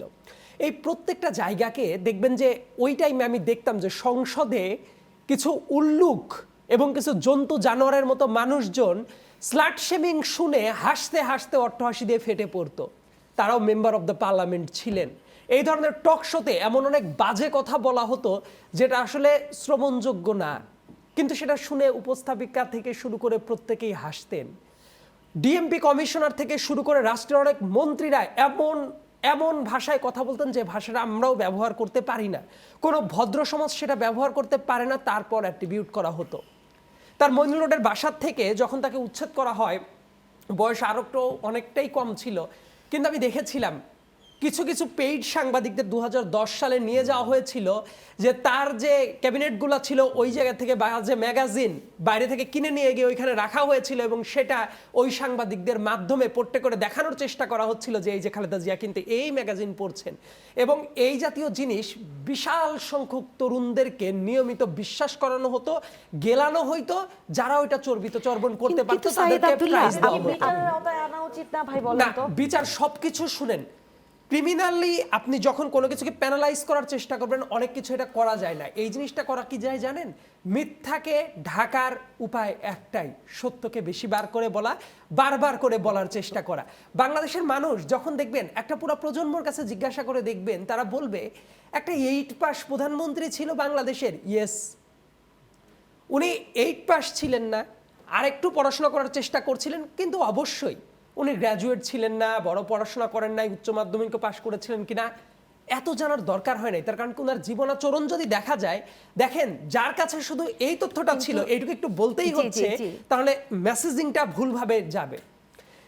শুধুমাত্র ওইটুক যে শুনবে তার কাছে মনে হবে আসলেই তো উনি কি প্রাইম মিনিস্টার হইতে পারেন। কিন্তু তারা যদি এইটা জানতো যে ওনার গ্রুমিংটা কিভাবে হয়েছে, আপব্রিঙ্কিংটা কিভাবে হয়েছে, হওয়ার পরে অল্প বয়সে যখন বিয়ে হয়ে গেল একজন সেনাবাহিনীর ক্যাপ্টেনের হাতে, এবং তার দাম্পত্য জীবন মাত্র 21 বছরের দাম্পত্য জীবন শেষ করে 36 বছর বয়সে জনীয় বিধবা হয়ে গেলেন, একেবারে সাদামাটা একজন গৃহিণী। সেই গৃহিণীর কি করতে হলো? বাংলাদেশের এই ইতিহাসগুলো, ওই যে বললেন যে আপা, যে মানুষের কাছে যাওয়ার যে জায়গাটা, সত্যটা কিভাবে নিয়ে যাওয়া উচিত, মানুষের কাছে বলা উচিত। জিয়াউর রহমান শাহাদত বরণের পরেই উনি কিন্তু হঠাৎ করে রাজনীতিতে চলে আসেন নাই, তারপরেও কিন্তু টাইম নিয়েছেন। ওই টাইমে আরো অনেক মানুষ ছিল যারা বিএনপিকে ভেঙে চলে সারখার করে দেওয়ার চেষ্টা করেছে। এরশাদ সাহেবও এমন মানে পুতুল একজন বসানোর চেষ্টা করছেন রাষ্ট্রপতি হিসেবে, যাতে করে ভাঙতে সুবিধা হয়। কিন্তু দায়িত্বশীলতার জায়গায় আবার উনি ওই জায়গা থেকে একজন গৃহিণী হঠাৎকে শক্তিতে পরিণত করেছিলেন। ওই গৃহিণী একজন হঠাৎ করে এসে তারপর কয়েক বছর টাইম নিয়ে পরিস্থিতি বাধ্য করলো উনাকে বিএনপির মতো একটা দলের, আসলে বিএনপিতে একটা নেতৃত্বের শূন্যতা ছিল, একটা ভয়ঙ্কর বিশৃঙ্খল অবস্থা ছিল, নানা পেরিফেরি তৈরি যেটা হয়ে শরীফুজ্জামান গেছিল। শরীফ কিন্তু তখন Exactly. তারেক রহমান তখন বলছিলেন যে একটা অংশ তো গিয়ে জাতীয় পার্টিতে যোগ তো দিয়েছিল। ওই টাইমে উনি যখন চলে আসলেন 84 সালে, যখন উনি চেয়ারপারসন হইলেন, তারপরে একের পর এক যে সংগ্রামগুলো চালিয়ে গেলেন, এবং ওই টাইমে বাংলাদেশের কোন জায়গাতে একটু চিন্তা করেন তো ওনাকে পড়াশোনা করার সুযোগটা ছিল? এই প্রশ্নটা কিন্তু এই জেনারেশনকে কখনো রিড করতে দেওয়া হয় না। এমনকি এই জেনারেশনের কাছে এই যে অনেকগুলা ভুল তথ্য ছিল, দেখবেন অনেক দুর্গম এলাকার একেবারে অসহায় বাবার যে মেয়েটা পড়াশোনা করে এসেছে, সেও হয়তোবা দেখে মিডিয়া ট্রায়াল দেখে বিভিন্ন সময় টিকা টিপ্পনি কাটতো, কিন্তু সেও হয়তোবা জানতো না যে অনেক দুর্গম এলাকায় বসে থেকে সে যে বিনামূল্যে শিক্ষা গ্রহণটা করছিলেন, এটারও শুরুটা হয়েছিল ওই অবৈতনিক মানুষজন বেতনের, যাকে মানে দল অবৈতনিক করতো, যে ব্যবস্থাপনা ওই একজন সেটা তিনি দেশনেত্রীর করেছিলেন। হাতে। এবং উপবৃত্তি পেতাম এবং আমরা। এমনকি বৃত্তি পাওয়ার সাইদ পরে আব্দুল্লাহ খালেদা জিয়া একজন সঞ্চালক হিসেবে বসে আমি এখানে আজকে কোনো মন্তব্য করতে পারি না, কিন্তু আপনি যেগুলো বললেন সে জায়গা থেকে কিন্তু আসলে একটা মানে যদি বলি একটা প্রশ্ন উত্থাপিত করে আমি আসলে মন্তব্যের জায়গাটা অনেকটা এগিয়ে যেতে পারি, এবং সেই জায়গাটা থেকে তারেক রহমান আপনার কাছে আসি। সাইদ আব্দুল্লাহ যেটা বলছিলেন জেনজির কথা, যে জেনজি তাকে অন্যভাবে জেনেছে, তাদেরকে কিছুটা বিকৃতভাবে জানানো হয়েছে, লাভটা কি হলো? সেই জেনজির সবাই তো তাকে অভিভাবক হিসেবে মেনে নিয়েছে, সবাই তখন তার কথা বলছে, এবং সবাই বলছে যে তিনি স্বশিক্ষায় শিক্ষিত হয়ে আসলে উঠেছে। সবসময় একাডেমিক শিক্ষা মানুষকে অতটা শিক্ষিত করতে পারে না, যেটা স্বশিক্ষায় শিক্ষিত হলে মানুষ ওই জায়গাটায় পৌঁছাতে পারে। শুনতে চাই আপনাকে। জি, অনেক ধন্যবাদ। আব্দুল্লাহ ভাইয়ের 8 পাসের কথা শুনে মনে হচ্ছিল, আমি ভাবছিলাম আসলে যে তাকে সবচেয়ে বেশি স্যাবোটেজ করা হয়েছে এই 8 পাস দিয়ে, এবং কিছু না হলেই 8 পাস এই জায়গাতে, এবং কম্পেয়ার করতো শেখ হাসিনার সাথে, শেখ হাসিনা কি পাস। তো আমার আশ্চর্য লাগে এই জায়গায়, ভাবছিলাম যে ওনার গাড়ি বহরে কতবার হামলা হয়েছে। তো 8 পাস বলে স্যাবোটেজ যে করতো, কিন্তু উনি যেখানে হাঁটতেন ওখানে মিছিল হয়ে যেত, বাট 8 পাস।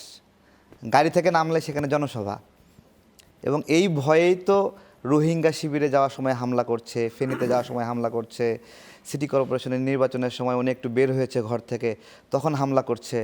এবং 11 সরকারেরও একটা টার্গেট ছিল যে এই 8 পাসকে কোথায় রাখবে তারা, যেখানে রাখবে সেখানেই সমাবেশ, নিয়ন্ত্রণ করার উপায় নাই, এত বেশি মানুষ ভালোবাসে। এটা তো হাসিনার আমলে পরে যে এরশাদও যখন ছিল, এরশাদও তাকে গৃহবন্দী করে রাখার বহু চেষ্টা তখনও করেছে। বহু চেষ্টা। তো আমার প্রশ্ন হলো যে 8 পাস যদি 8 পাস নিয়ে যারা এত সমালোচনা করেছে, তাহলে 8 পাসকে মানে আড়াল করে রাখার জন্য এত চেষ্টা কেন? হ্যাঁ, তার জ্ঞান, তার জনপ্রিয়তা, মানুষের ভালোবাসা, এই সব কিছু মিলে আমার যেটা মনে হয় তার মাঝে যে সরলতা এবং সরলীকরণ এবং প্রপঞ্চ যেটা বিষয়টা থাকে, প্রতারণা অথবা চালাকি করা। আমরা রাজনীতিবিদরা অনেক ক্ষেত্রে চালাকি করি, ভাবি যে জনগণ বোঝে না, কিন্তু আমি মনে করি যে বাংলাদেশের সবচেয়ে প্রান্তিক লেভেলের বোকা জনগণ সে আমাদের সবচেয়ে ধূর্ত রাজনীতিবিদের চালাকি ধরতে পারে। এই জায়গায় বেগম জিয়া রাজনৈতিক পথ চলা আমি কখনো চালাকি দেখি নাই। সহজভাবে যা হয়েছে, যেভাবে হয়েছে, রাজনৈতিক বোঝাপড়ায় স্ট্রেট কাট, যেটা কমিটমেন্ট সেই কমিটমেন্টের জায়গায় থাকা। যেমন এরশাদের সময়ে যে নির্বাচনে অংশগ্রহণের বিষয়ে, ওইখানে কিন্তু কতগুলো দল ছিল একসাথে চুক্তিবদ্ধ যে তারা এরশাদের সাথে নির্বাচনে যাবে না। এখনকার আসম আব্দুর রব ভাই আছে, তিনিও এরশাদের সাথে নির্বাচনে গিয়েছিলেন, তাই না? আরও যারা আছে বন্ধুবর ছিল রাজনীতিতে। সেই জায়গাতে যদি বেগম জিয়া ওই সময় অন্যদের মতোই কম্প্রোমাইজ করতেন, তাহলে আমার মনে হয় আরও 10টা বছর এরশাদের ক্ষমতার অধীন থাকা লাগতো আমাদের, যদি আপোষ করে ফেলতেন। যেই আপোষটা শেখ হাসিনা কম্প্রোমাইজটা করলো, সেই কম্প্রোমাইজের কথাই বলছি। তো এগুলো বিষয় এখন আবার নতুন করে শুরু হচ্ছে যে জনাব তারেক রহমান ইন্টার পাস, তাই না? এটা নিয়ে প্রচার করার চেষ্টা করছে একটা গোত্র, বা চেষ্টা করছে। তো বিষয় হলো একটা মানুষ একাডেমিক লাইফে যে যতটুকু পড়ে, আমি তো সাইন থিটা কস থিটা এগুলো কিছু আর মনে নাই, এটা যে কী কাজে লাগে, খায় না মাথায় দেয়, ঠিক আছে? আমার ওই জ্ঞান কিন্তু কাজে লাগতেছে না আমার। তো মানুষ শেখে হলো অভিজ্ঞতা থেকে, জীবন থেকে শেখে, চলার পথে শেখে, কৌশল থেকে শেখে, গুরুজনের কাছ থেকে শেখে। আমাদের একাডেমিক যে শিক্ষা নিয়ে যে স্যাবোটেজটা বেগম জিকে করা হয়েছে, এটাই ভাবছিলাম যে একটা মানুষ এত কম পড়াশোনা করে পুরো জাতিকে জ্ঞান দিচ্ছে, আগলে রাখছে, রাষ্ট্রের নীতি ঠিক করছে, কৌশল ঠিক করছে, সব কিছু মিলিয়ে এটা একটা অদ্ভুত একটা, এভাবেই লিখে থাকতে হবে যে তারেক ভাই আপনি যদি সামান্য একটু সুযোগ দেন, একটু এক করাটা খুব বেশি মাত্রায় জড়িয়ে, যেহেতু কৌশলের কথা বললেন, যে টাইমে সারা পৃথিবী এই 2001 সালের পরবর্তী সময় থেকে তো খুবই অস্থিরতা চলছিল, যে টুইন টাওয়ারে হামলার পর থেকে শুরু করে ওয়ারেন টেরর শুরু হলো প্রত্যেকটা জায়গায়, এবং তারপর আফগানিস্তানে প্রথমে তাদের মিশন, এবং তার পরবর্তীতে ইরাক আক্রমণ যখন হয়, ঠিক ওই মুহূর্তে বাংলাদেশে এসে কিন্তু কলিং পাওয়েল নিজে বারবার করে অ্যাপ্রোচ করছিলেন যে বাংলাদেশের সৈন্য ইরাকেও পাঠানোর জন্য। ইনফ্যাক্ট ওই টাইমে অনেকগুলা ভুয়া দলিল দস্তাবেজ ডকুমেন্টারি নিয়ে এসেও দেখানো হচ্ছিল যে এই কারণে পাঠানো জরুরি, এবং ওই টাইমে যদি বেগম জিয়া কম্প্রোমাইজ করে বাংলাদেশের সৈন্যকে যদি পাঠাতেন হয়তোবা 1-11 দেখতে হইতো না, পরবর্তীতে অনেক ধরনের নিপীড়নও দেখতে হইতো না। ওই টাইমে এই ডকুমেন্টগুলো যে ভুয়া একটা ডকুমেন্ট ছিল এটা বোঝার জন্য বড় বড় অনেক পিএইচডি হোল্ডার, অনেক বড় বড় দামি গুমি শিক্ষিত মানুষজন তারা এটা ভুল করেছে। পরবর্তীতে এসে পৃথিবী এখন জানে যে ইরাকের পর কি জাতীয় সাবোটেজ করা হয়েছিল, ইরাককে কিভাবে ধ্বংস করা হয়েছিল মিথ্যা অ্যালিগেশন দিয়ে। অনেক মানুষ ভুল করেছিল। জি বেগম খালেদা জিয়া তার ক্ষমতার জন্য না, তার ভবিষ্যৎ নিরাপত্তার জন্য না, কোনো কিছুর জন্য না, উনি কিন্তু কম্প্রোমাইজ করেন নাই। শিক্ষার প্রকৃত মর্যাদাটা হলো ওনার ওই বিবেক, এবং ওই বিবেকটা ছিল। আমার মনে হয় যে এই পয়েন্টে অ্যাড করাটা শুধু কথা ধরেই একটা যে বিষয় আমার খুব মনে পড়ছে, খুব সংক্ষেপে বলি, সেটা হচ্ছে যে খালেদা জিয়া যখন 8 সালে নির্বাচনে গেলেন, অন 11-এর একটা প্রেক্ষাপটে ওর খুব বাজে একটা অবস্থা ছিল বিএনপির জন্য, এবং তখনকার বিএনপি মহাসচিব খন্দকার দেলোয়ার হোসেন বারবার এই নির্বাচন যাওয়ার বিপক্ষে ছিলেন। উনি অনেকবার বলেছেন যে আমরা এই নির্বাচনে পাতানো, উনি বলতো আতাতের পাতানো নির্বাচন, একটা রাবার স্টাম্প পার্লামেন্ট হবে, এখানে আমরা যাব না। আমরা তো তখন মাঠের রিপোর্টার, প্রতিদিনই যেতাম ওখানে। কিন্তু খালেদা জিয়া বলেছেন না, গণতন্ত্রের ধারাবাহিকতা রক্ষা করতে হবে, যত ষড়যন্ত্রই হোক, নির্বাচনে না গেলে দেশে একটা বিশৃঙ্খল পরিস্থিতি হবে, তারপরও বিএনপি হারলেও গণতন্ত্রের ধারাবাহিকতা রক্ষা করতে হবে। এইটা একটা। আর একটা জিনিস যেটা বললেন সরলতা, এটা একটা 2টা উদাহরণ দেই। আমেরিকায় ওনার পায়ের অপারেশন হয়েছিল, উনি তো আর্থাইটিসের রোগেই যে আফেক্ট হয়ে মনে। তো অপারেশন শেষ হওয়ার পরে, অস্ত্রোপচার শেষ হওয়ার পরে উনি সুস্থ হয়ে যখন ফিরছেন, ডিসচার্জের সময় ডাক্তার তখন টের পেলেন উনি এত সহজ সরল ছিলেন। ডাক্তার বললেন, এই সুন্দরী মহিলা যে বাংলাদেশের প্রধানমন্ত্রী, এটা তো আমি আগে জানতাম না। বুঝেন, একজন প্রধানমন্ত্রীর অপারেশন হয়েছে। আর একটা বলি, রিসেন্টলি তারেক রহমান এটা শেয়ার করেছেন, এই যে ওনার লন্ডনে চিকিৎসা হচ্ছিল, তখন একজন নাইজেরিয়ান বোধহয় নার্স, নাইজেরিয়ান নার্স, উনি বলছিলেন যে আমি তো ওনাকে এই বেগম খালেদা জিয়াকে চিনি, ওনার সম্বন্ধে আমি জানি। কীভাবে? সেটা হচ্ছে উনি যে বাংলাদেশে নারী শিক্ষা অবৈতনিক করেছেন, সেই মডেলটা ওর দেশেও অ্যাপ্লিকেবল হয়েছে, এবং সেই কারণে ওরা জানে যে এটা হচ্ছে বেগম খালেদা জিয়ার মডেল, যেটা আফ্রিকাতে মডেল থেকে আসলে পড়াশোনা করে তারপরে উনি নার্স হয়েছেন এবং ও চাকরি করছেন লন্ডনে। এটা এই যে খালেদা জিয়ার মডেলের কারণে, এই অবৈতনিক নারী শিক্ষার এই মডেলের কারণে সে নার্সিং পাশ করে ওই হসপিটালে চাকরি করছে। তো এরকম অনেক যেটা বলছেন যে উনার একটা সার্টিফিকেট উনি লক্ষ লক্ষ মেয়েদের মধ্যে উনি ছড়িয়ে দিয়েছিলেন। উনাকে আসলে উনি যে স্বশিক্ষিত ছিলেন, উনাকে ওই সার্টিফিকেটের মাপে উনাকে মাপা যায় না। উনার সম্মানটা আসলে অন্য জায়গায়, দেখেন অন্য লেভেলে। এইটা সামান্য সার্টিফিকেট দিয়ে উনাকে গণার সুযোগ নাই। উনি যে দৃষ্টান্ত স্থাপন করেছেন, আমি সাংবাদিকতার ছাত্র হিসাবে আমি মনে করি, আমি শুরুতেই যেটা বললাম যে আমিও শিখেছি, হ্যাঁ, যে সংবাদপত্রের স্বাধীনতা বা গণমাধ্যমের নিরপেক্ষতা বা ট্রিটমেন্ট কী হওয়া উচিত। আমি তো মনে করি ওনার যে বর্ণাঢ্য জীবন, আপনি খুব অদূর ভবিষ্যতে দেখতে পারবেন দেশের বিদেশের নামি দামি ইউনিভার্সিটিতে ওনার এই জীবনী পড়ানো হবে। নিঃসন্দেহে এটা কালকেও আলোচনা হচ্ছিল যে হয়তো উনি একদিন সেই পিএইচডির গবেষণার একটি বিষয় হয়ে উঠবেন। নিঃসন্দেহে সেই ঘটনাটা ঘটবে। এবং আমি নাসিরউদ্দিন নাসির আপনাকে শুনতে চাই, যেটা আসলে সাইদ আব্দুল্লাহ তখন বলছিলেন, এখান থেকে শুনতে চাই যে জেনজিরা তার সম্পর্কে অনেক বেশি বিভ্রান্তির মধ্যে পড়ে গেল কিনা, এরকম একটি কথা সাইদ আব্দুল্লাহ বলছিলেন। আপনি তো বেড়ে উঠেছেন, পরবর্তীতে ছাত্রদলে যোগ দিয়েছেন, আশপাশে যাদের দেখেছেন বা আপনারও যারা জুনিয়র, খুব কি দেখেছেন যে এই বিভ্রান্তির মধ্যে তারা পড়ে? এটি আসলে খুবই গুরুত্বপূর্ণ। বা আমরা এখানে যারা আলোচনা করছি বা আপনি সহ, একমাত্র আমি বিএনপির রাজনীতির সাথে সম্পৃক্ত, বাকি কেউ আসলে সম্পৃক্ত না। কিন্তু দেশনেত্রী বেগম খালেদা জিয়াকে বা গত কয়েকদিন ধরে যেভাবে অ্যাড্রেস করছে, বা গত অন্তত 5 তারিখের পরে, কিন্তু তার পূর্বে যে কথাগুলো সাইদ আব্দুল্লাহ বলেছেন, এটি খুবই সত্য যে গত 16-17 বছর ধরে শুধু দেশনেত্রী বেগম খালেদা জিয়াকে নয় বরং বিএনপির রাজনীতির ফিলোসফি, আমাদের দলের ভারপ্রাপ্ত চেয়ারম্যান জনাব তারেক রহমানকে যেভাবে নেগেটিভলি ইয়াং জেনারেশনের কাছে এস্টাবলিশ করানো হয়েছে, এটা কিন্তু শুধুমাত্র একটি নিছকভাবে এস্টাবলিশ করা হয়নি, বরং এক ধরনের ক্যাম্পেইন করে বা হচ্ছে কোটি কোটি টাকা খরচ করে, এই যে সাইদ আব্দুল্লাহ যেরকম বলছেন যে টিভি টক শোতে বসে প্রোগ্রাম করিয়ে, বা দেশনেত্রী বেগম খালেদা জিয়াকে যেদিন জোর করে বাসা থেকে বের করে দেওয়া হয়েছে, তার পরবর্তী সময়ে বাংলাদেশের শীর্ষ গণমাধ্যমের সাংবাদিকরা গিয়ে সেখানে বিকৃত নিউজ করিয়েছে। এবং আপনি দেখেছেন যে যে অবৈধ প্রধানমন্ত্রী, স্বৈরশাসক প্রধানমন্ত্রীর যে সংবাদ সম্মেলনগুলো হতো, সেখানে টপিক্সের বাইরে দেশনেত্রী বেগম খালেদাকে যেভাবে বিকৃত করা হয়েছে, বা ওনার সামগ্রিকভাবে ওনাকে এক ধরনের হচ্ছে ইয়াং জেনারেশনের কাছে বিকৃত করা হয়েছে। শুধু সেটা নয়, পাঠ্যপুস্তকেও দেশনেত্রী বেগম খালেদা জিয়া, বিএনপি, শহীদ প্রেসিডেন্ট জিয়াউর রহমানকে ব্যাপকভাবে মেলাইন করা হয়েছে।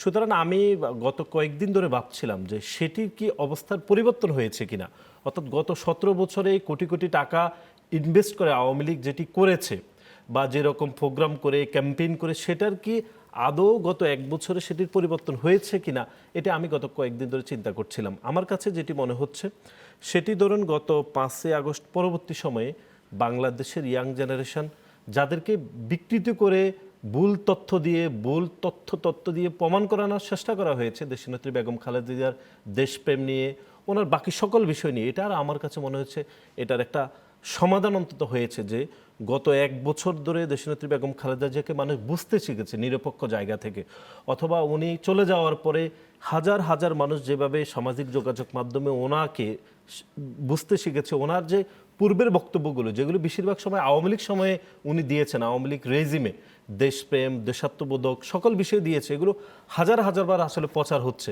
আমি দেখলাম যে ইংলিশ মিডিয়ামের একজন শিক্ষার্থী, উনি বয়স একদম মেয়ে শিক্ষার্থী, 16-17 বছর হবে, উনি সামাজিক যোগাযোগ মাধ্যমে স্ট্যাটাস দিয়েছে যে আমরা এতদিন পড়লাম কি আর এখন দেখলাম কি, এরকম উনি ইংরেজিতে স্ট্যাটাসটা দিয়েছে। তার বাবার্থ হচ্ছে এটা, তার মানে হচ্ছে আওয়ামী লীগ যে যত ক্যাম্পেইন করুক, মিথ্যার একটা শক্তি আছে, মিথ্যা এরকম 1 বার 2 বার 3 বার বললে এটি আসলে সত্য হয় বা সত্য প্রমাণিত হয়, এরকম ধরে নেওয়া হয় যেরকম। কিন্তু আমি তারপরেও মনে করি যে আওয়ামী লীগ এই শত মিথ্যা প্রপাগান্ডা করেও দেশনেত্রী বেগম খালেদা জিয়াকে বিন্দুমাত্র তার জায়গা থেকে সরাতে পারেনি, যেটি গত কয়েকদিনে আমরা কিন্তু সেটি প্রমাণিত হয়েছে এই কথাটি। জি, আপনি বলেন, তারপর শরীফুজ্জামান শরীফকে শুনবো। জি, তারেক রহমান।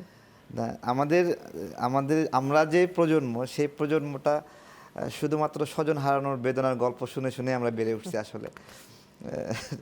মানে যেভাবে বুঝতে পারছেন মনে হয় যে স্বজন হারানোর বেদনা, জি, সেটাকে অনেকে তো নাটকীয়তাও বলে, যে এই বিষয়টা একটা নাটকীয়তা যে আমরা দেখেছি। ভারপ্রাপ্ত চেয়ারম্যান তারেক রহমানের কাছ থেকে স্বজন হারানোর বেদনাটা আমরা শুনিনি, ঠিক আছে, উনি সেই দিকে ফোকাস দেননি, যার ফলে বাংলাদেশের আপামর জনগণ তাদের আত্মীয় হয়ে উঠেছে, এরকম একটা বিষয়, ঠিক আছে। আর সবচেয়ে যে বিষয়, আমরা যখন আওয়ামী লীগের রিজিমটা ছিল, সেই সময় এত বেশি নেগেটিভলি অ্যাপ্রোচ করা হতো এবং একটা ছায়া তৈরি করা হতো যে বেগম জিয়া একজন ভিলেন, এবং এই ভিলেনকে স্যাবোটেজ করা সবার দায়িত্ব, না হলে সে বাংলাদেশের মানুষ না, এরকম একটা বিষয় ছিল। কিন্তু বেগম জিয়া আসলে কি ছিলেন? 2006 সালে উনি যে ক্ষমতা থেকে চলে গেলেন, কেন গেলেন? আমি যেটা মনে করি, বাংলাদেশকে ভালোবাসার কারণে আমরা যেটা এখন খুব বেশি উচ্চারিত হয়, সার্বভৌমত্ব, বাংলাদেশপন্থী, আগ্রাসন, আধিপত্যবাদ, সাম্রাজ্যবাদ, এই বিষয়গুলো উচ্চারণ হয় না, এই বিষয়গুলো বাংলাদেশের সাথে প্রাসঙ্গিক করেছিলেন উনি, এবং এই সাম্রাজ্যবাদী বিরোধী আগ্রাসনের বিরুদ্ধে কার্যক্রমের কারণে কিন্তু ওনাকে 2006 সালের পরে 2011 সাল পর্যন্ত, 2008 সালে পর্যন্ত যে অন্তর্বর্তীকালীন সরকার ছিল, এটা কিন্তু একটা প্ল্যান্ড একটা ব্যবস্থাপনা ছিল, যে এবং সারা বিশ্ব তার বিরুদ্ধে চলে গেছে, এরকম একটা বিষয়, পুরো দুনিয়া মিলে তাকে এখানে হটানোর একটা আয়োজন চলছে, ঠিক আছে। এবং এই যে 2001 থেকে 2006-এর যে রিজিম, এই রিজিমে সবচেয়ে বেশি ব্লেমিং করা হয়েছে যে দুর্নীতিতে চ্যাম্পিয়ন, বা এই বিষয়টা এত বেশি স্যাবোটেজ করা হয়েছে, এবং আমাদের প্রজন্মকে জানতেই দেওয়া হয়নি যে দুর্নীতি আসলে ওই সময় বেড়েছিল নাকি ধীরে ধীরে কমেছিল।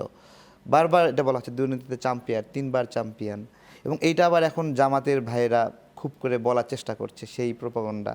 কিন্তু ওই সময়টা ছিল প্রত্যেকটা স্টেজ বাই স্টেজ, প্রত্যেকটা বছর দুর্নীতি কমানোর একটা তৎপরতা এবং একটা আপ্রাণ চেষ্টা যে দেশটাকে সুন্দর করতে হবে, হ্যাঁ, দুর্নীতি মুক্ত করতে হবে, যে এই লড়াইয়ের আলটিমেটলি শেষ যখন ক্ষমতা ছেড়ে দিলেন, সেই বছর কিন্তু বাংলাদেশ দুর্নীতিতে চ্যাম্পিয়ন ছিল না, এই যে একটা প্রাপ্তি, কিন্তু আমাদেরকে এই অর্জন পর্যন্ত যাওয়ার, তাহলে এই অর্জনটার আগে এই দুর্নীতিতে চ্যাম্পিয়ন হলো যাদের কারণে, তারা পুরা 15-16 বছর ধরে আমাদেরকে শোনায় গেল যে হলো তিনি দুর্নীতিতে চ্যাম্পিয়ন ছিলেন। তো এখন একটা এই বিষয়ে একটা খুব করে চেষ্টা করা হচ্ছে, এবং গত 16 বছর যে আওয়ামী লীগের যে ক্ষমতা বা সেই বিষয়টা, এই বিষয়টাতে আমরা খুব বড় করে দেখাতে পারবে না কেউ যে বেগম জিয়া বিদেশিদের কাছে খুব বেশি মানে ওঠা বসা করেছেন, ক্ষমতার জন্য দ্বারস্থ হয়েছেন, এইটা কেউ দেখাতে পারবে না। এবং সেই এই দ্বারস্থ বা সেই না, না, ক্ষমতার লোভে হয়নি। নেগোসিয়েশনের এখন জায়গাটা খুঁজে এখন পাওয়া যায় না, যেরকম সেটা ভাবে আপনি বলছেন। বিভিন্ন ছোট ছোট তারেক দল রহমান নিঃসন্দেহে আবারও এত বেশি আপনাদেরকে, বিদেশিদের সঙ্গে বসে শুনতে পাবো। যেটা বলছিলাম যে তিনি তো এখন হৃদয় চির অম্লান হয়ে থাকবেন, আমাদের রয়েছেন, থাকবেন। সেই জায়গায় রাজনৈতিক আলাপে প্রত্যেকটি আলাপচারিতায় হয়তো তিনি উঠে আসবেন। আজকের আয়োজন একদম শেষের দিকে। শরীফুজ্জামান শরীফ, আপনাকে ছোট্ট করে শুনে নিয়ে শেষ করি। প্রকৃতি আসলে দিন শেষে রিভেঞ্জ নেয় কিনা, কারণ মগজ ধুলাইয়ের জায়গাটায় খুব তো বেশি কাজ হলো না। ধন্যবাদ। ডক্টর হুমায়ুন আজাদের একটা কথা আছে যে ইতিহাস হলো বিজয়ীর হাতে বিজিতের সম্পর্কের রেখা একরাত কুচ্ছা। আমরা এখানে সবাই আলোচনা করে একটা জায়গায় আমরা আসতে পারি, কিন্তু তার থেকে আমি মনে করি একজন পলিটিশিয়ানকে মূল্যায়ন করবে তার জনগণ, যে জনগণের কাছে খালেদা জিয়া বারবার গেছেন এবং বিজয়ী হয়ে ফিরে এসেছেন। আমরা এখান থেকে একমত, যেটাই ঠিক করি না কেন আমাদের থেকে ইম্পর্টেন্ট হচ্ছে মাঠের মানুষ, রাস্তার মানুষ তার সম্পর্কে মতামত দেন। খালেদা জিয়ার প্রতি শ্রদ্ধা জানানো, আমরা এখানে একটা দীর্ঘ সময় ধরে আলোচনা করলাম তার প্রাতিষ্ঠানিক শিক্ষা। আমি মনে করি না যে একজন পলিটিশিয়ানের প্রাতিষ্ঠানিক শিক্ষাটা খুবই ইম্পর্টেন্ট এই সমস্ত জায়গায়। বেগম খালেদা জিয়ার প্রতি শ্রদ্ধা জানানোর সবথেকে বড় মাধ্যম আমি মনে করি যে ঘোষিত সময়ের মধ্যে একটা নির্বাচনের মাধ্যমে গণতান্ত্রিক পরিবেশ ফিরিয়ে আনা, কারণ সেই কাজটি তিনি করার চেষ্টা করেছেন, তার জন্য তিনি লড়াই করেছেন এবং বাংলাদেশের রাজনীতিতে তিনি একটা গুণগত পরিবর্তনের চেষ্টা করেছিলেন। আকমল ভাইকে মনে করিয়ে দিই, 2008-এর যে নির্বাচনটি হলো, নির্বাচনের পরে আমাদের যে কালচারটা ছিল যে বিজয়ী হয় সে নির্বাচনটাকে মেনে নেয় এবং যে পরাজিত হয় সেটি প্রত্যাখ্যান করে। 2008-এর নির্বাচনের পরে বঙ্গভবনে যখন শপথ গ্রহণ হচ্ছিল তখন কিন্তু বিএনপির একটা প্রতিনিধি দল সেখানে উপস্থিত হয়েছে, ছিল সেই সরকারকে আমি অ্যাপ্রিসিয়েট আপনার সাথে করা করি। যখন রেজাল্ট হয়ে গেল আমরা সব গুলশান অফিসে, বুঝছেন, তখন সাংবাদিক আমরা, উনি সিঁড়ি থেকে নামলেন, নেতাকর্মী সবার খুব মন খারাপ। উনি বললেন যে মন খারাপ করো কেন, এবার হেরেছি আমরা, সামনে জিতবো। উনি কিন্তু খুব স্পোর্টিভ এবং ওই ওনার এই যে পরাজয়ের বিন্দু মাত্র রেশ ছিল না, মাত্র 29টা আসন এবং পেয়েছিল। ওই বিজয়ের পরে বিজয়ীরা কিন্তু একটা প্রস্তাব দিয়েছিল, বলেছিল যে আমরা বিরোধী দল থেকে ডেপুটি স্পিকার নিয়োগ দিব, কিন্তু ওই যে কোনো প্রতিশ্রুতি একটা পর্যায়ে গিয়ে ভুলে যাওয়া, এই জায়গা থেকে আমি শেষ করে দিচ্ছি। এই জায়গাটায় খালেদা জিয়ার প্রতি আমরা শ্রদ্ধা জানাতে পারবো যদি আমরা আমাদের কাঙ্ক্ষিত গণতন্ত্রের জায়গায় ফিরে যেতে পারি। আর শেষ জায়গাটা হলো ইদানিং কতগুলো স্পেসিফিক রাজনৈতিক মহল যে ধরনের প্রোপাগান্ডাগুলো চালাচ্ছে, আমি মনে করি যে আমাদের যে একটা সুস্থ সংস্কৃতিতে ফিরে আসার যে আকাঙ্ক্ষা, যেটা আপনারা অনেকেই বলেন যে 24-এর আকাঙ্ক্ষার সাথে এটা, তার সাথে কিন্তু যায় না।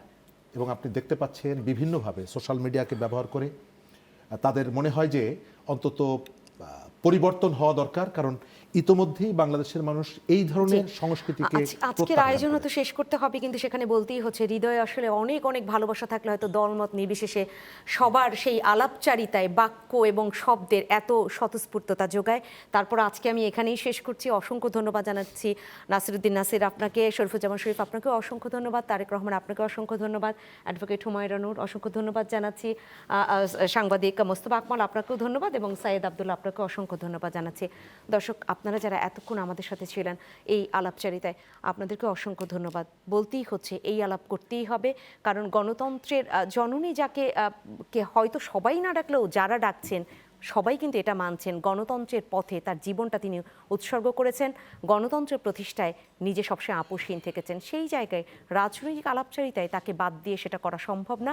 আমরা প্রত্যেকটা রাজনৈতিক যে আলাপ কিংবা জীবন দর্শনের নানান জায়গাটায় তাকে স্মরণ করতেই হবে, আলাপচারিতায় তাকে নিয়ে আসতে হবে, হয়তো তাকে নিয়ে গবেষণা হবে। সেই জায়গায় তাকে আবারও আমরা বিনম্র শ্রদ্ধা জানিয়ে আজকের যে বিশেষ আয়োজন চিরস্মরণীয় এখানেই শেষ করছি। সবাই ভালো থাকবেন।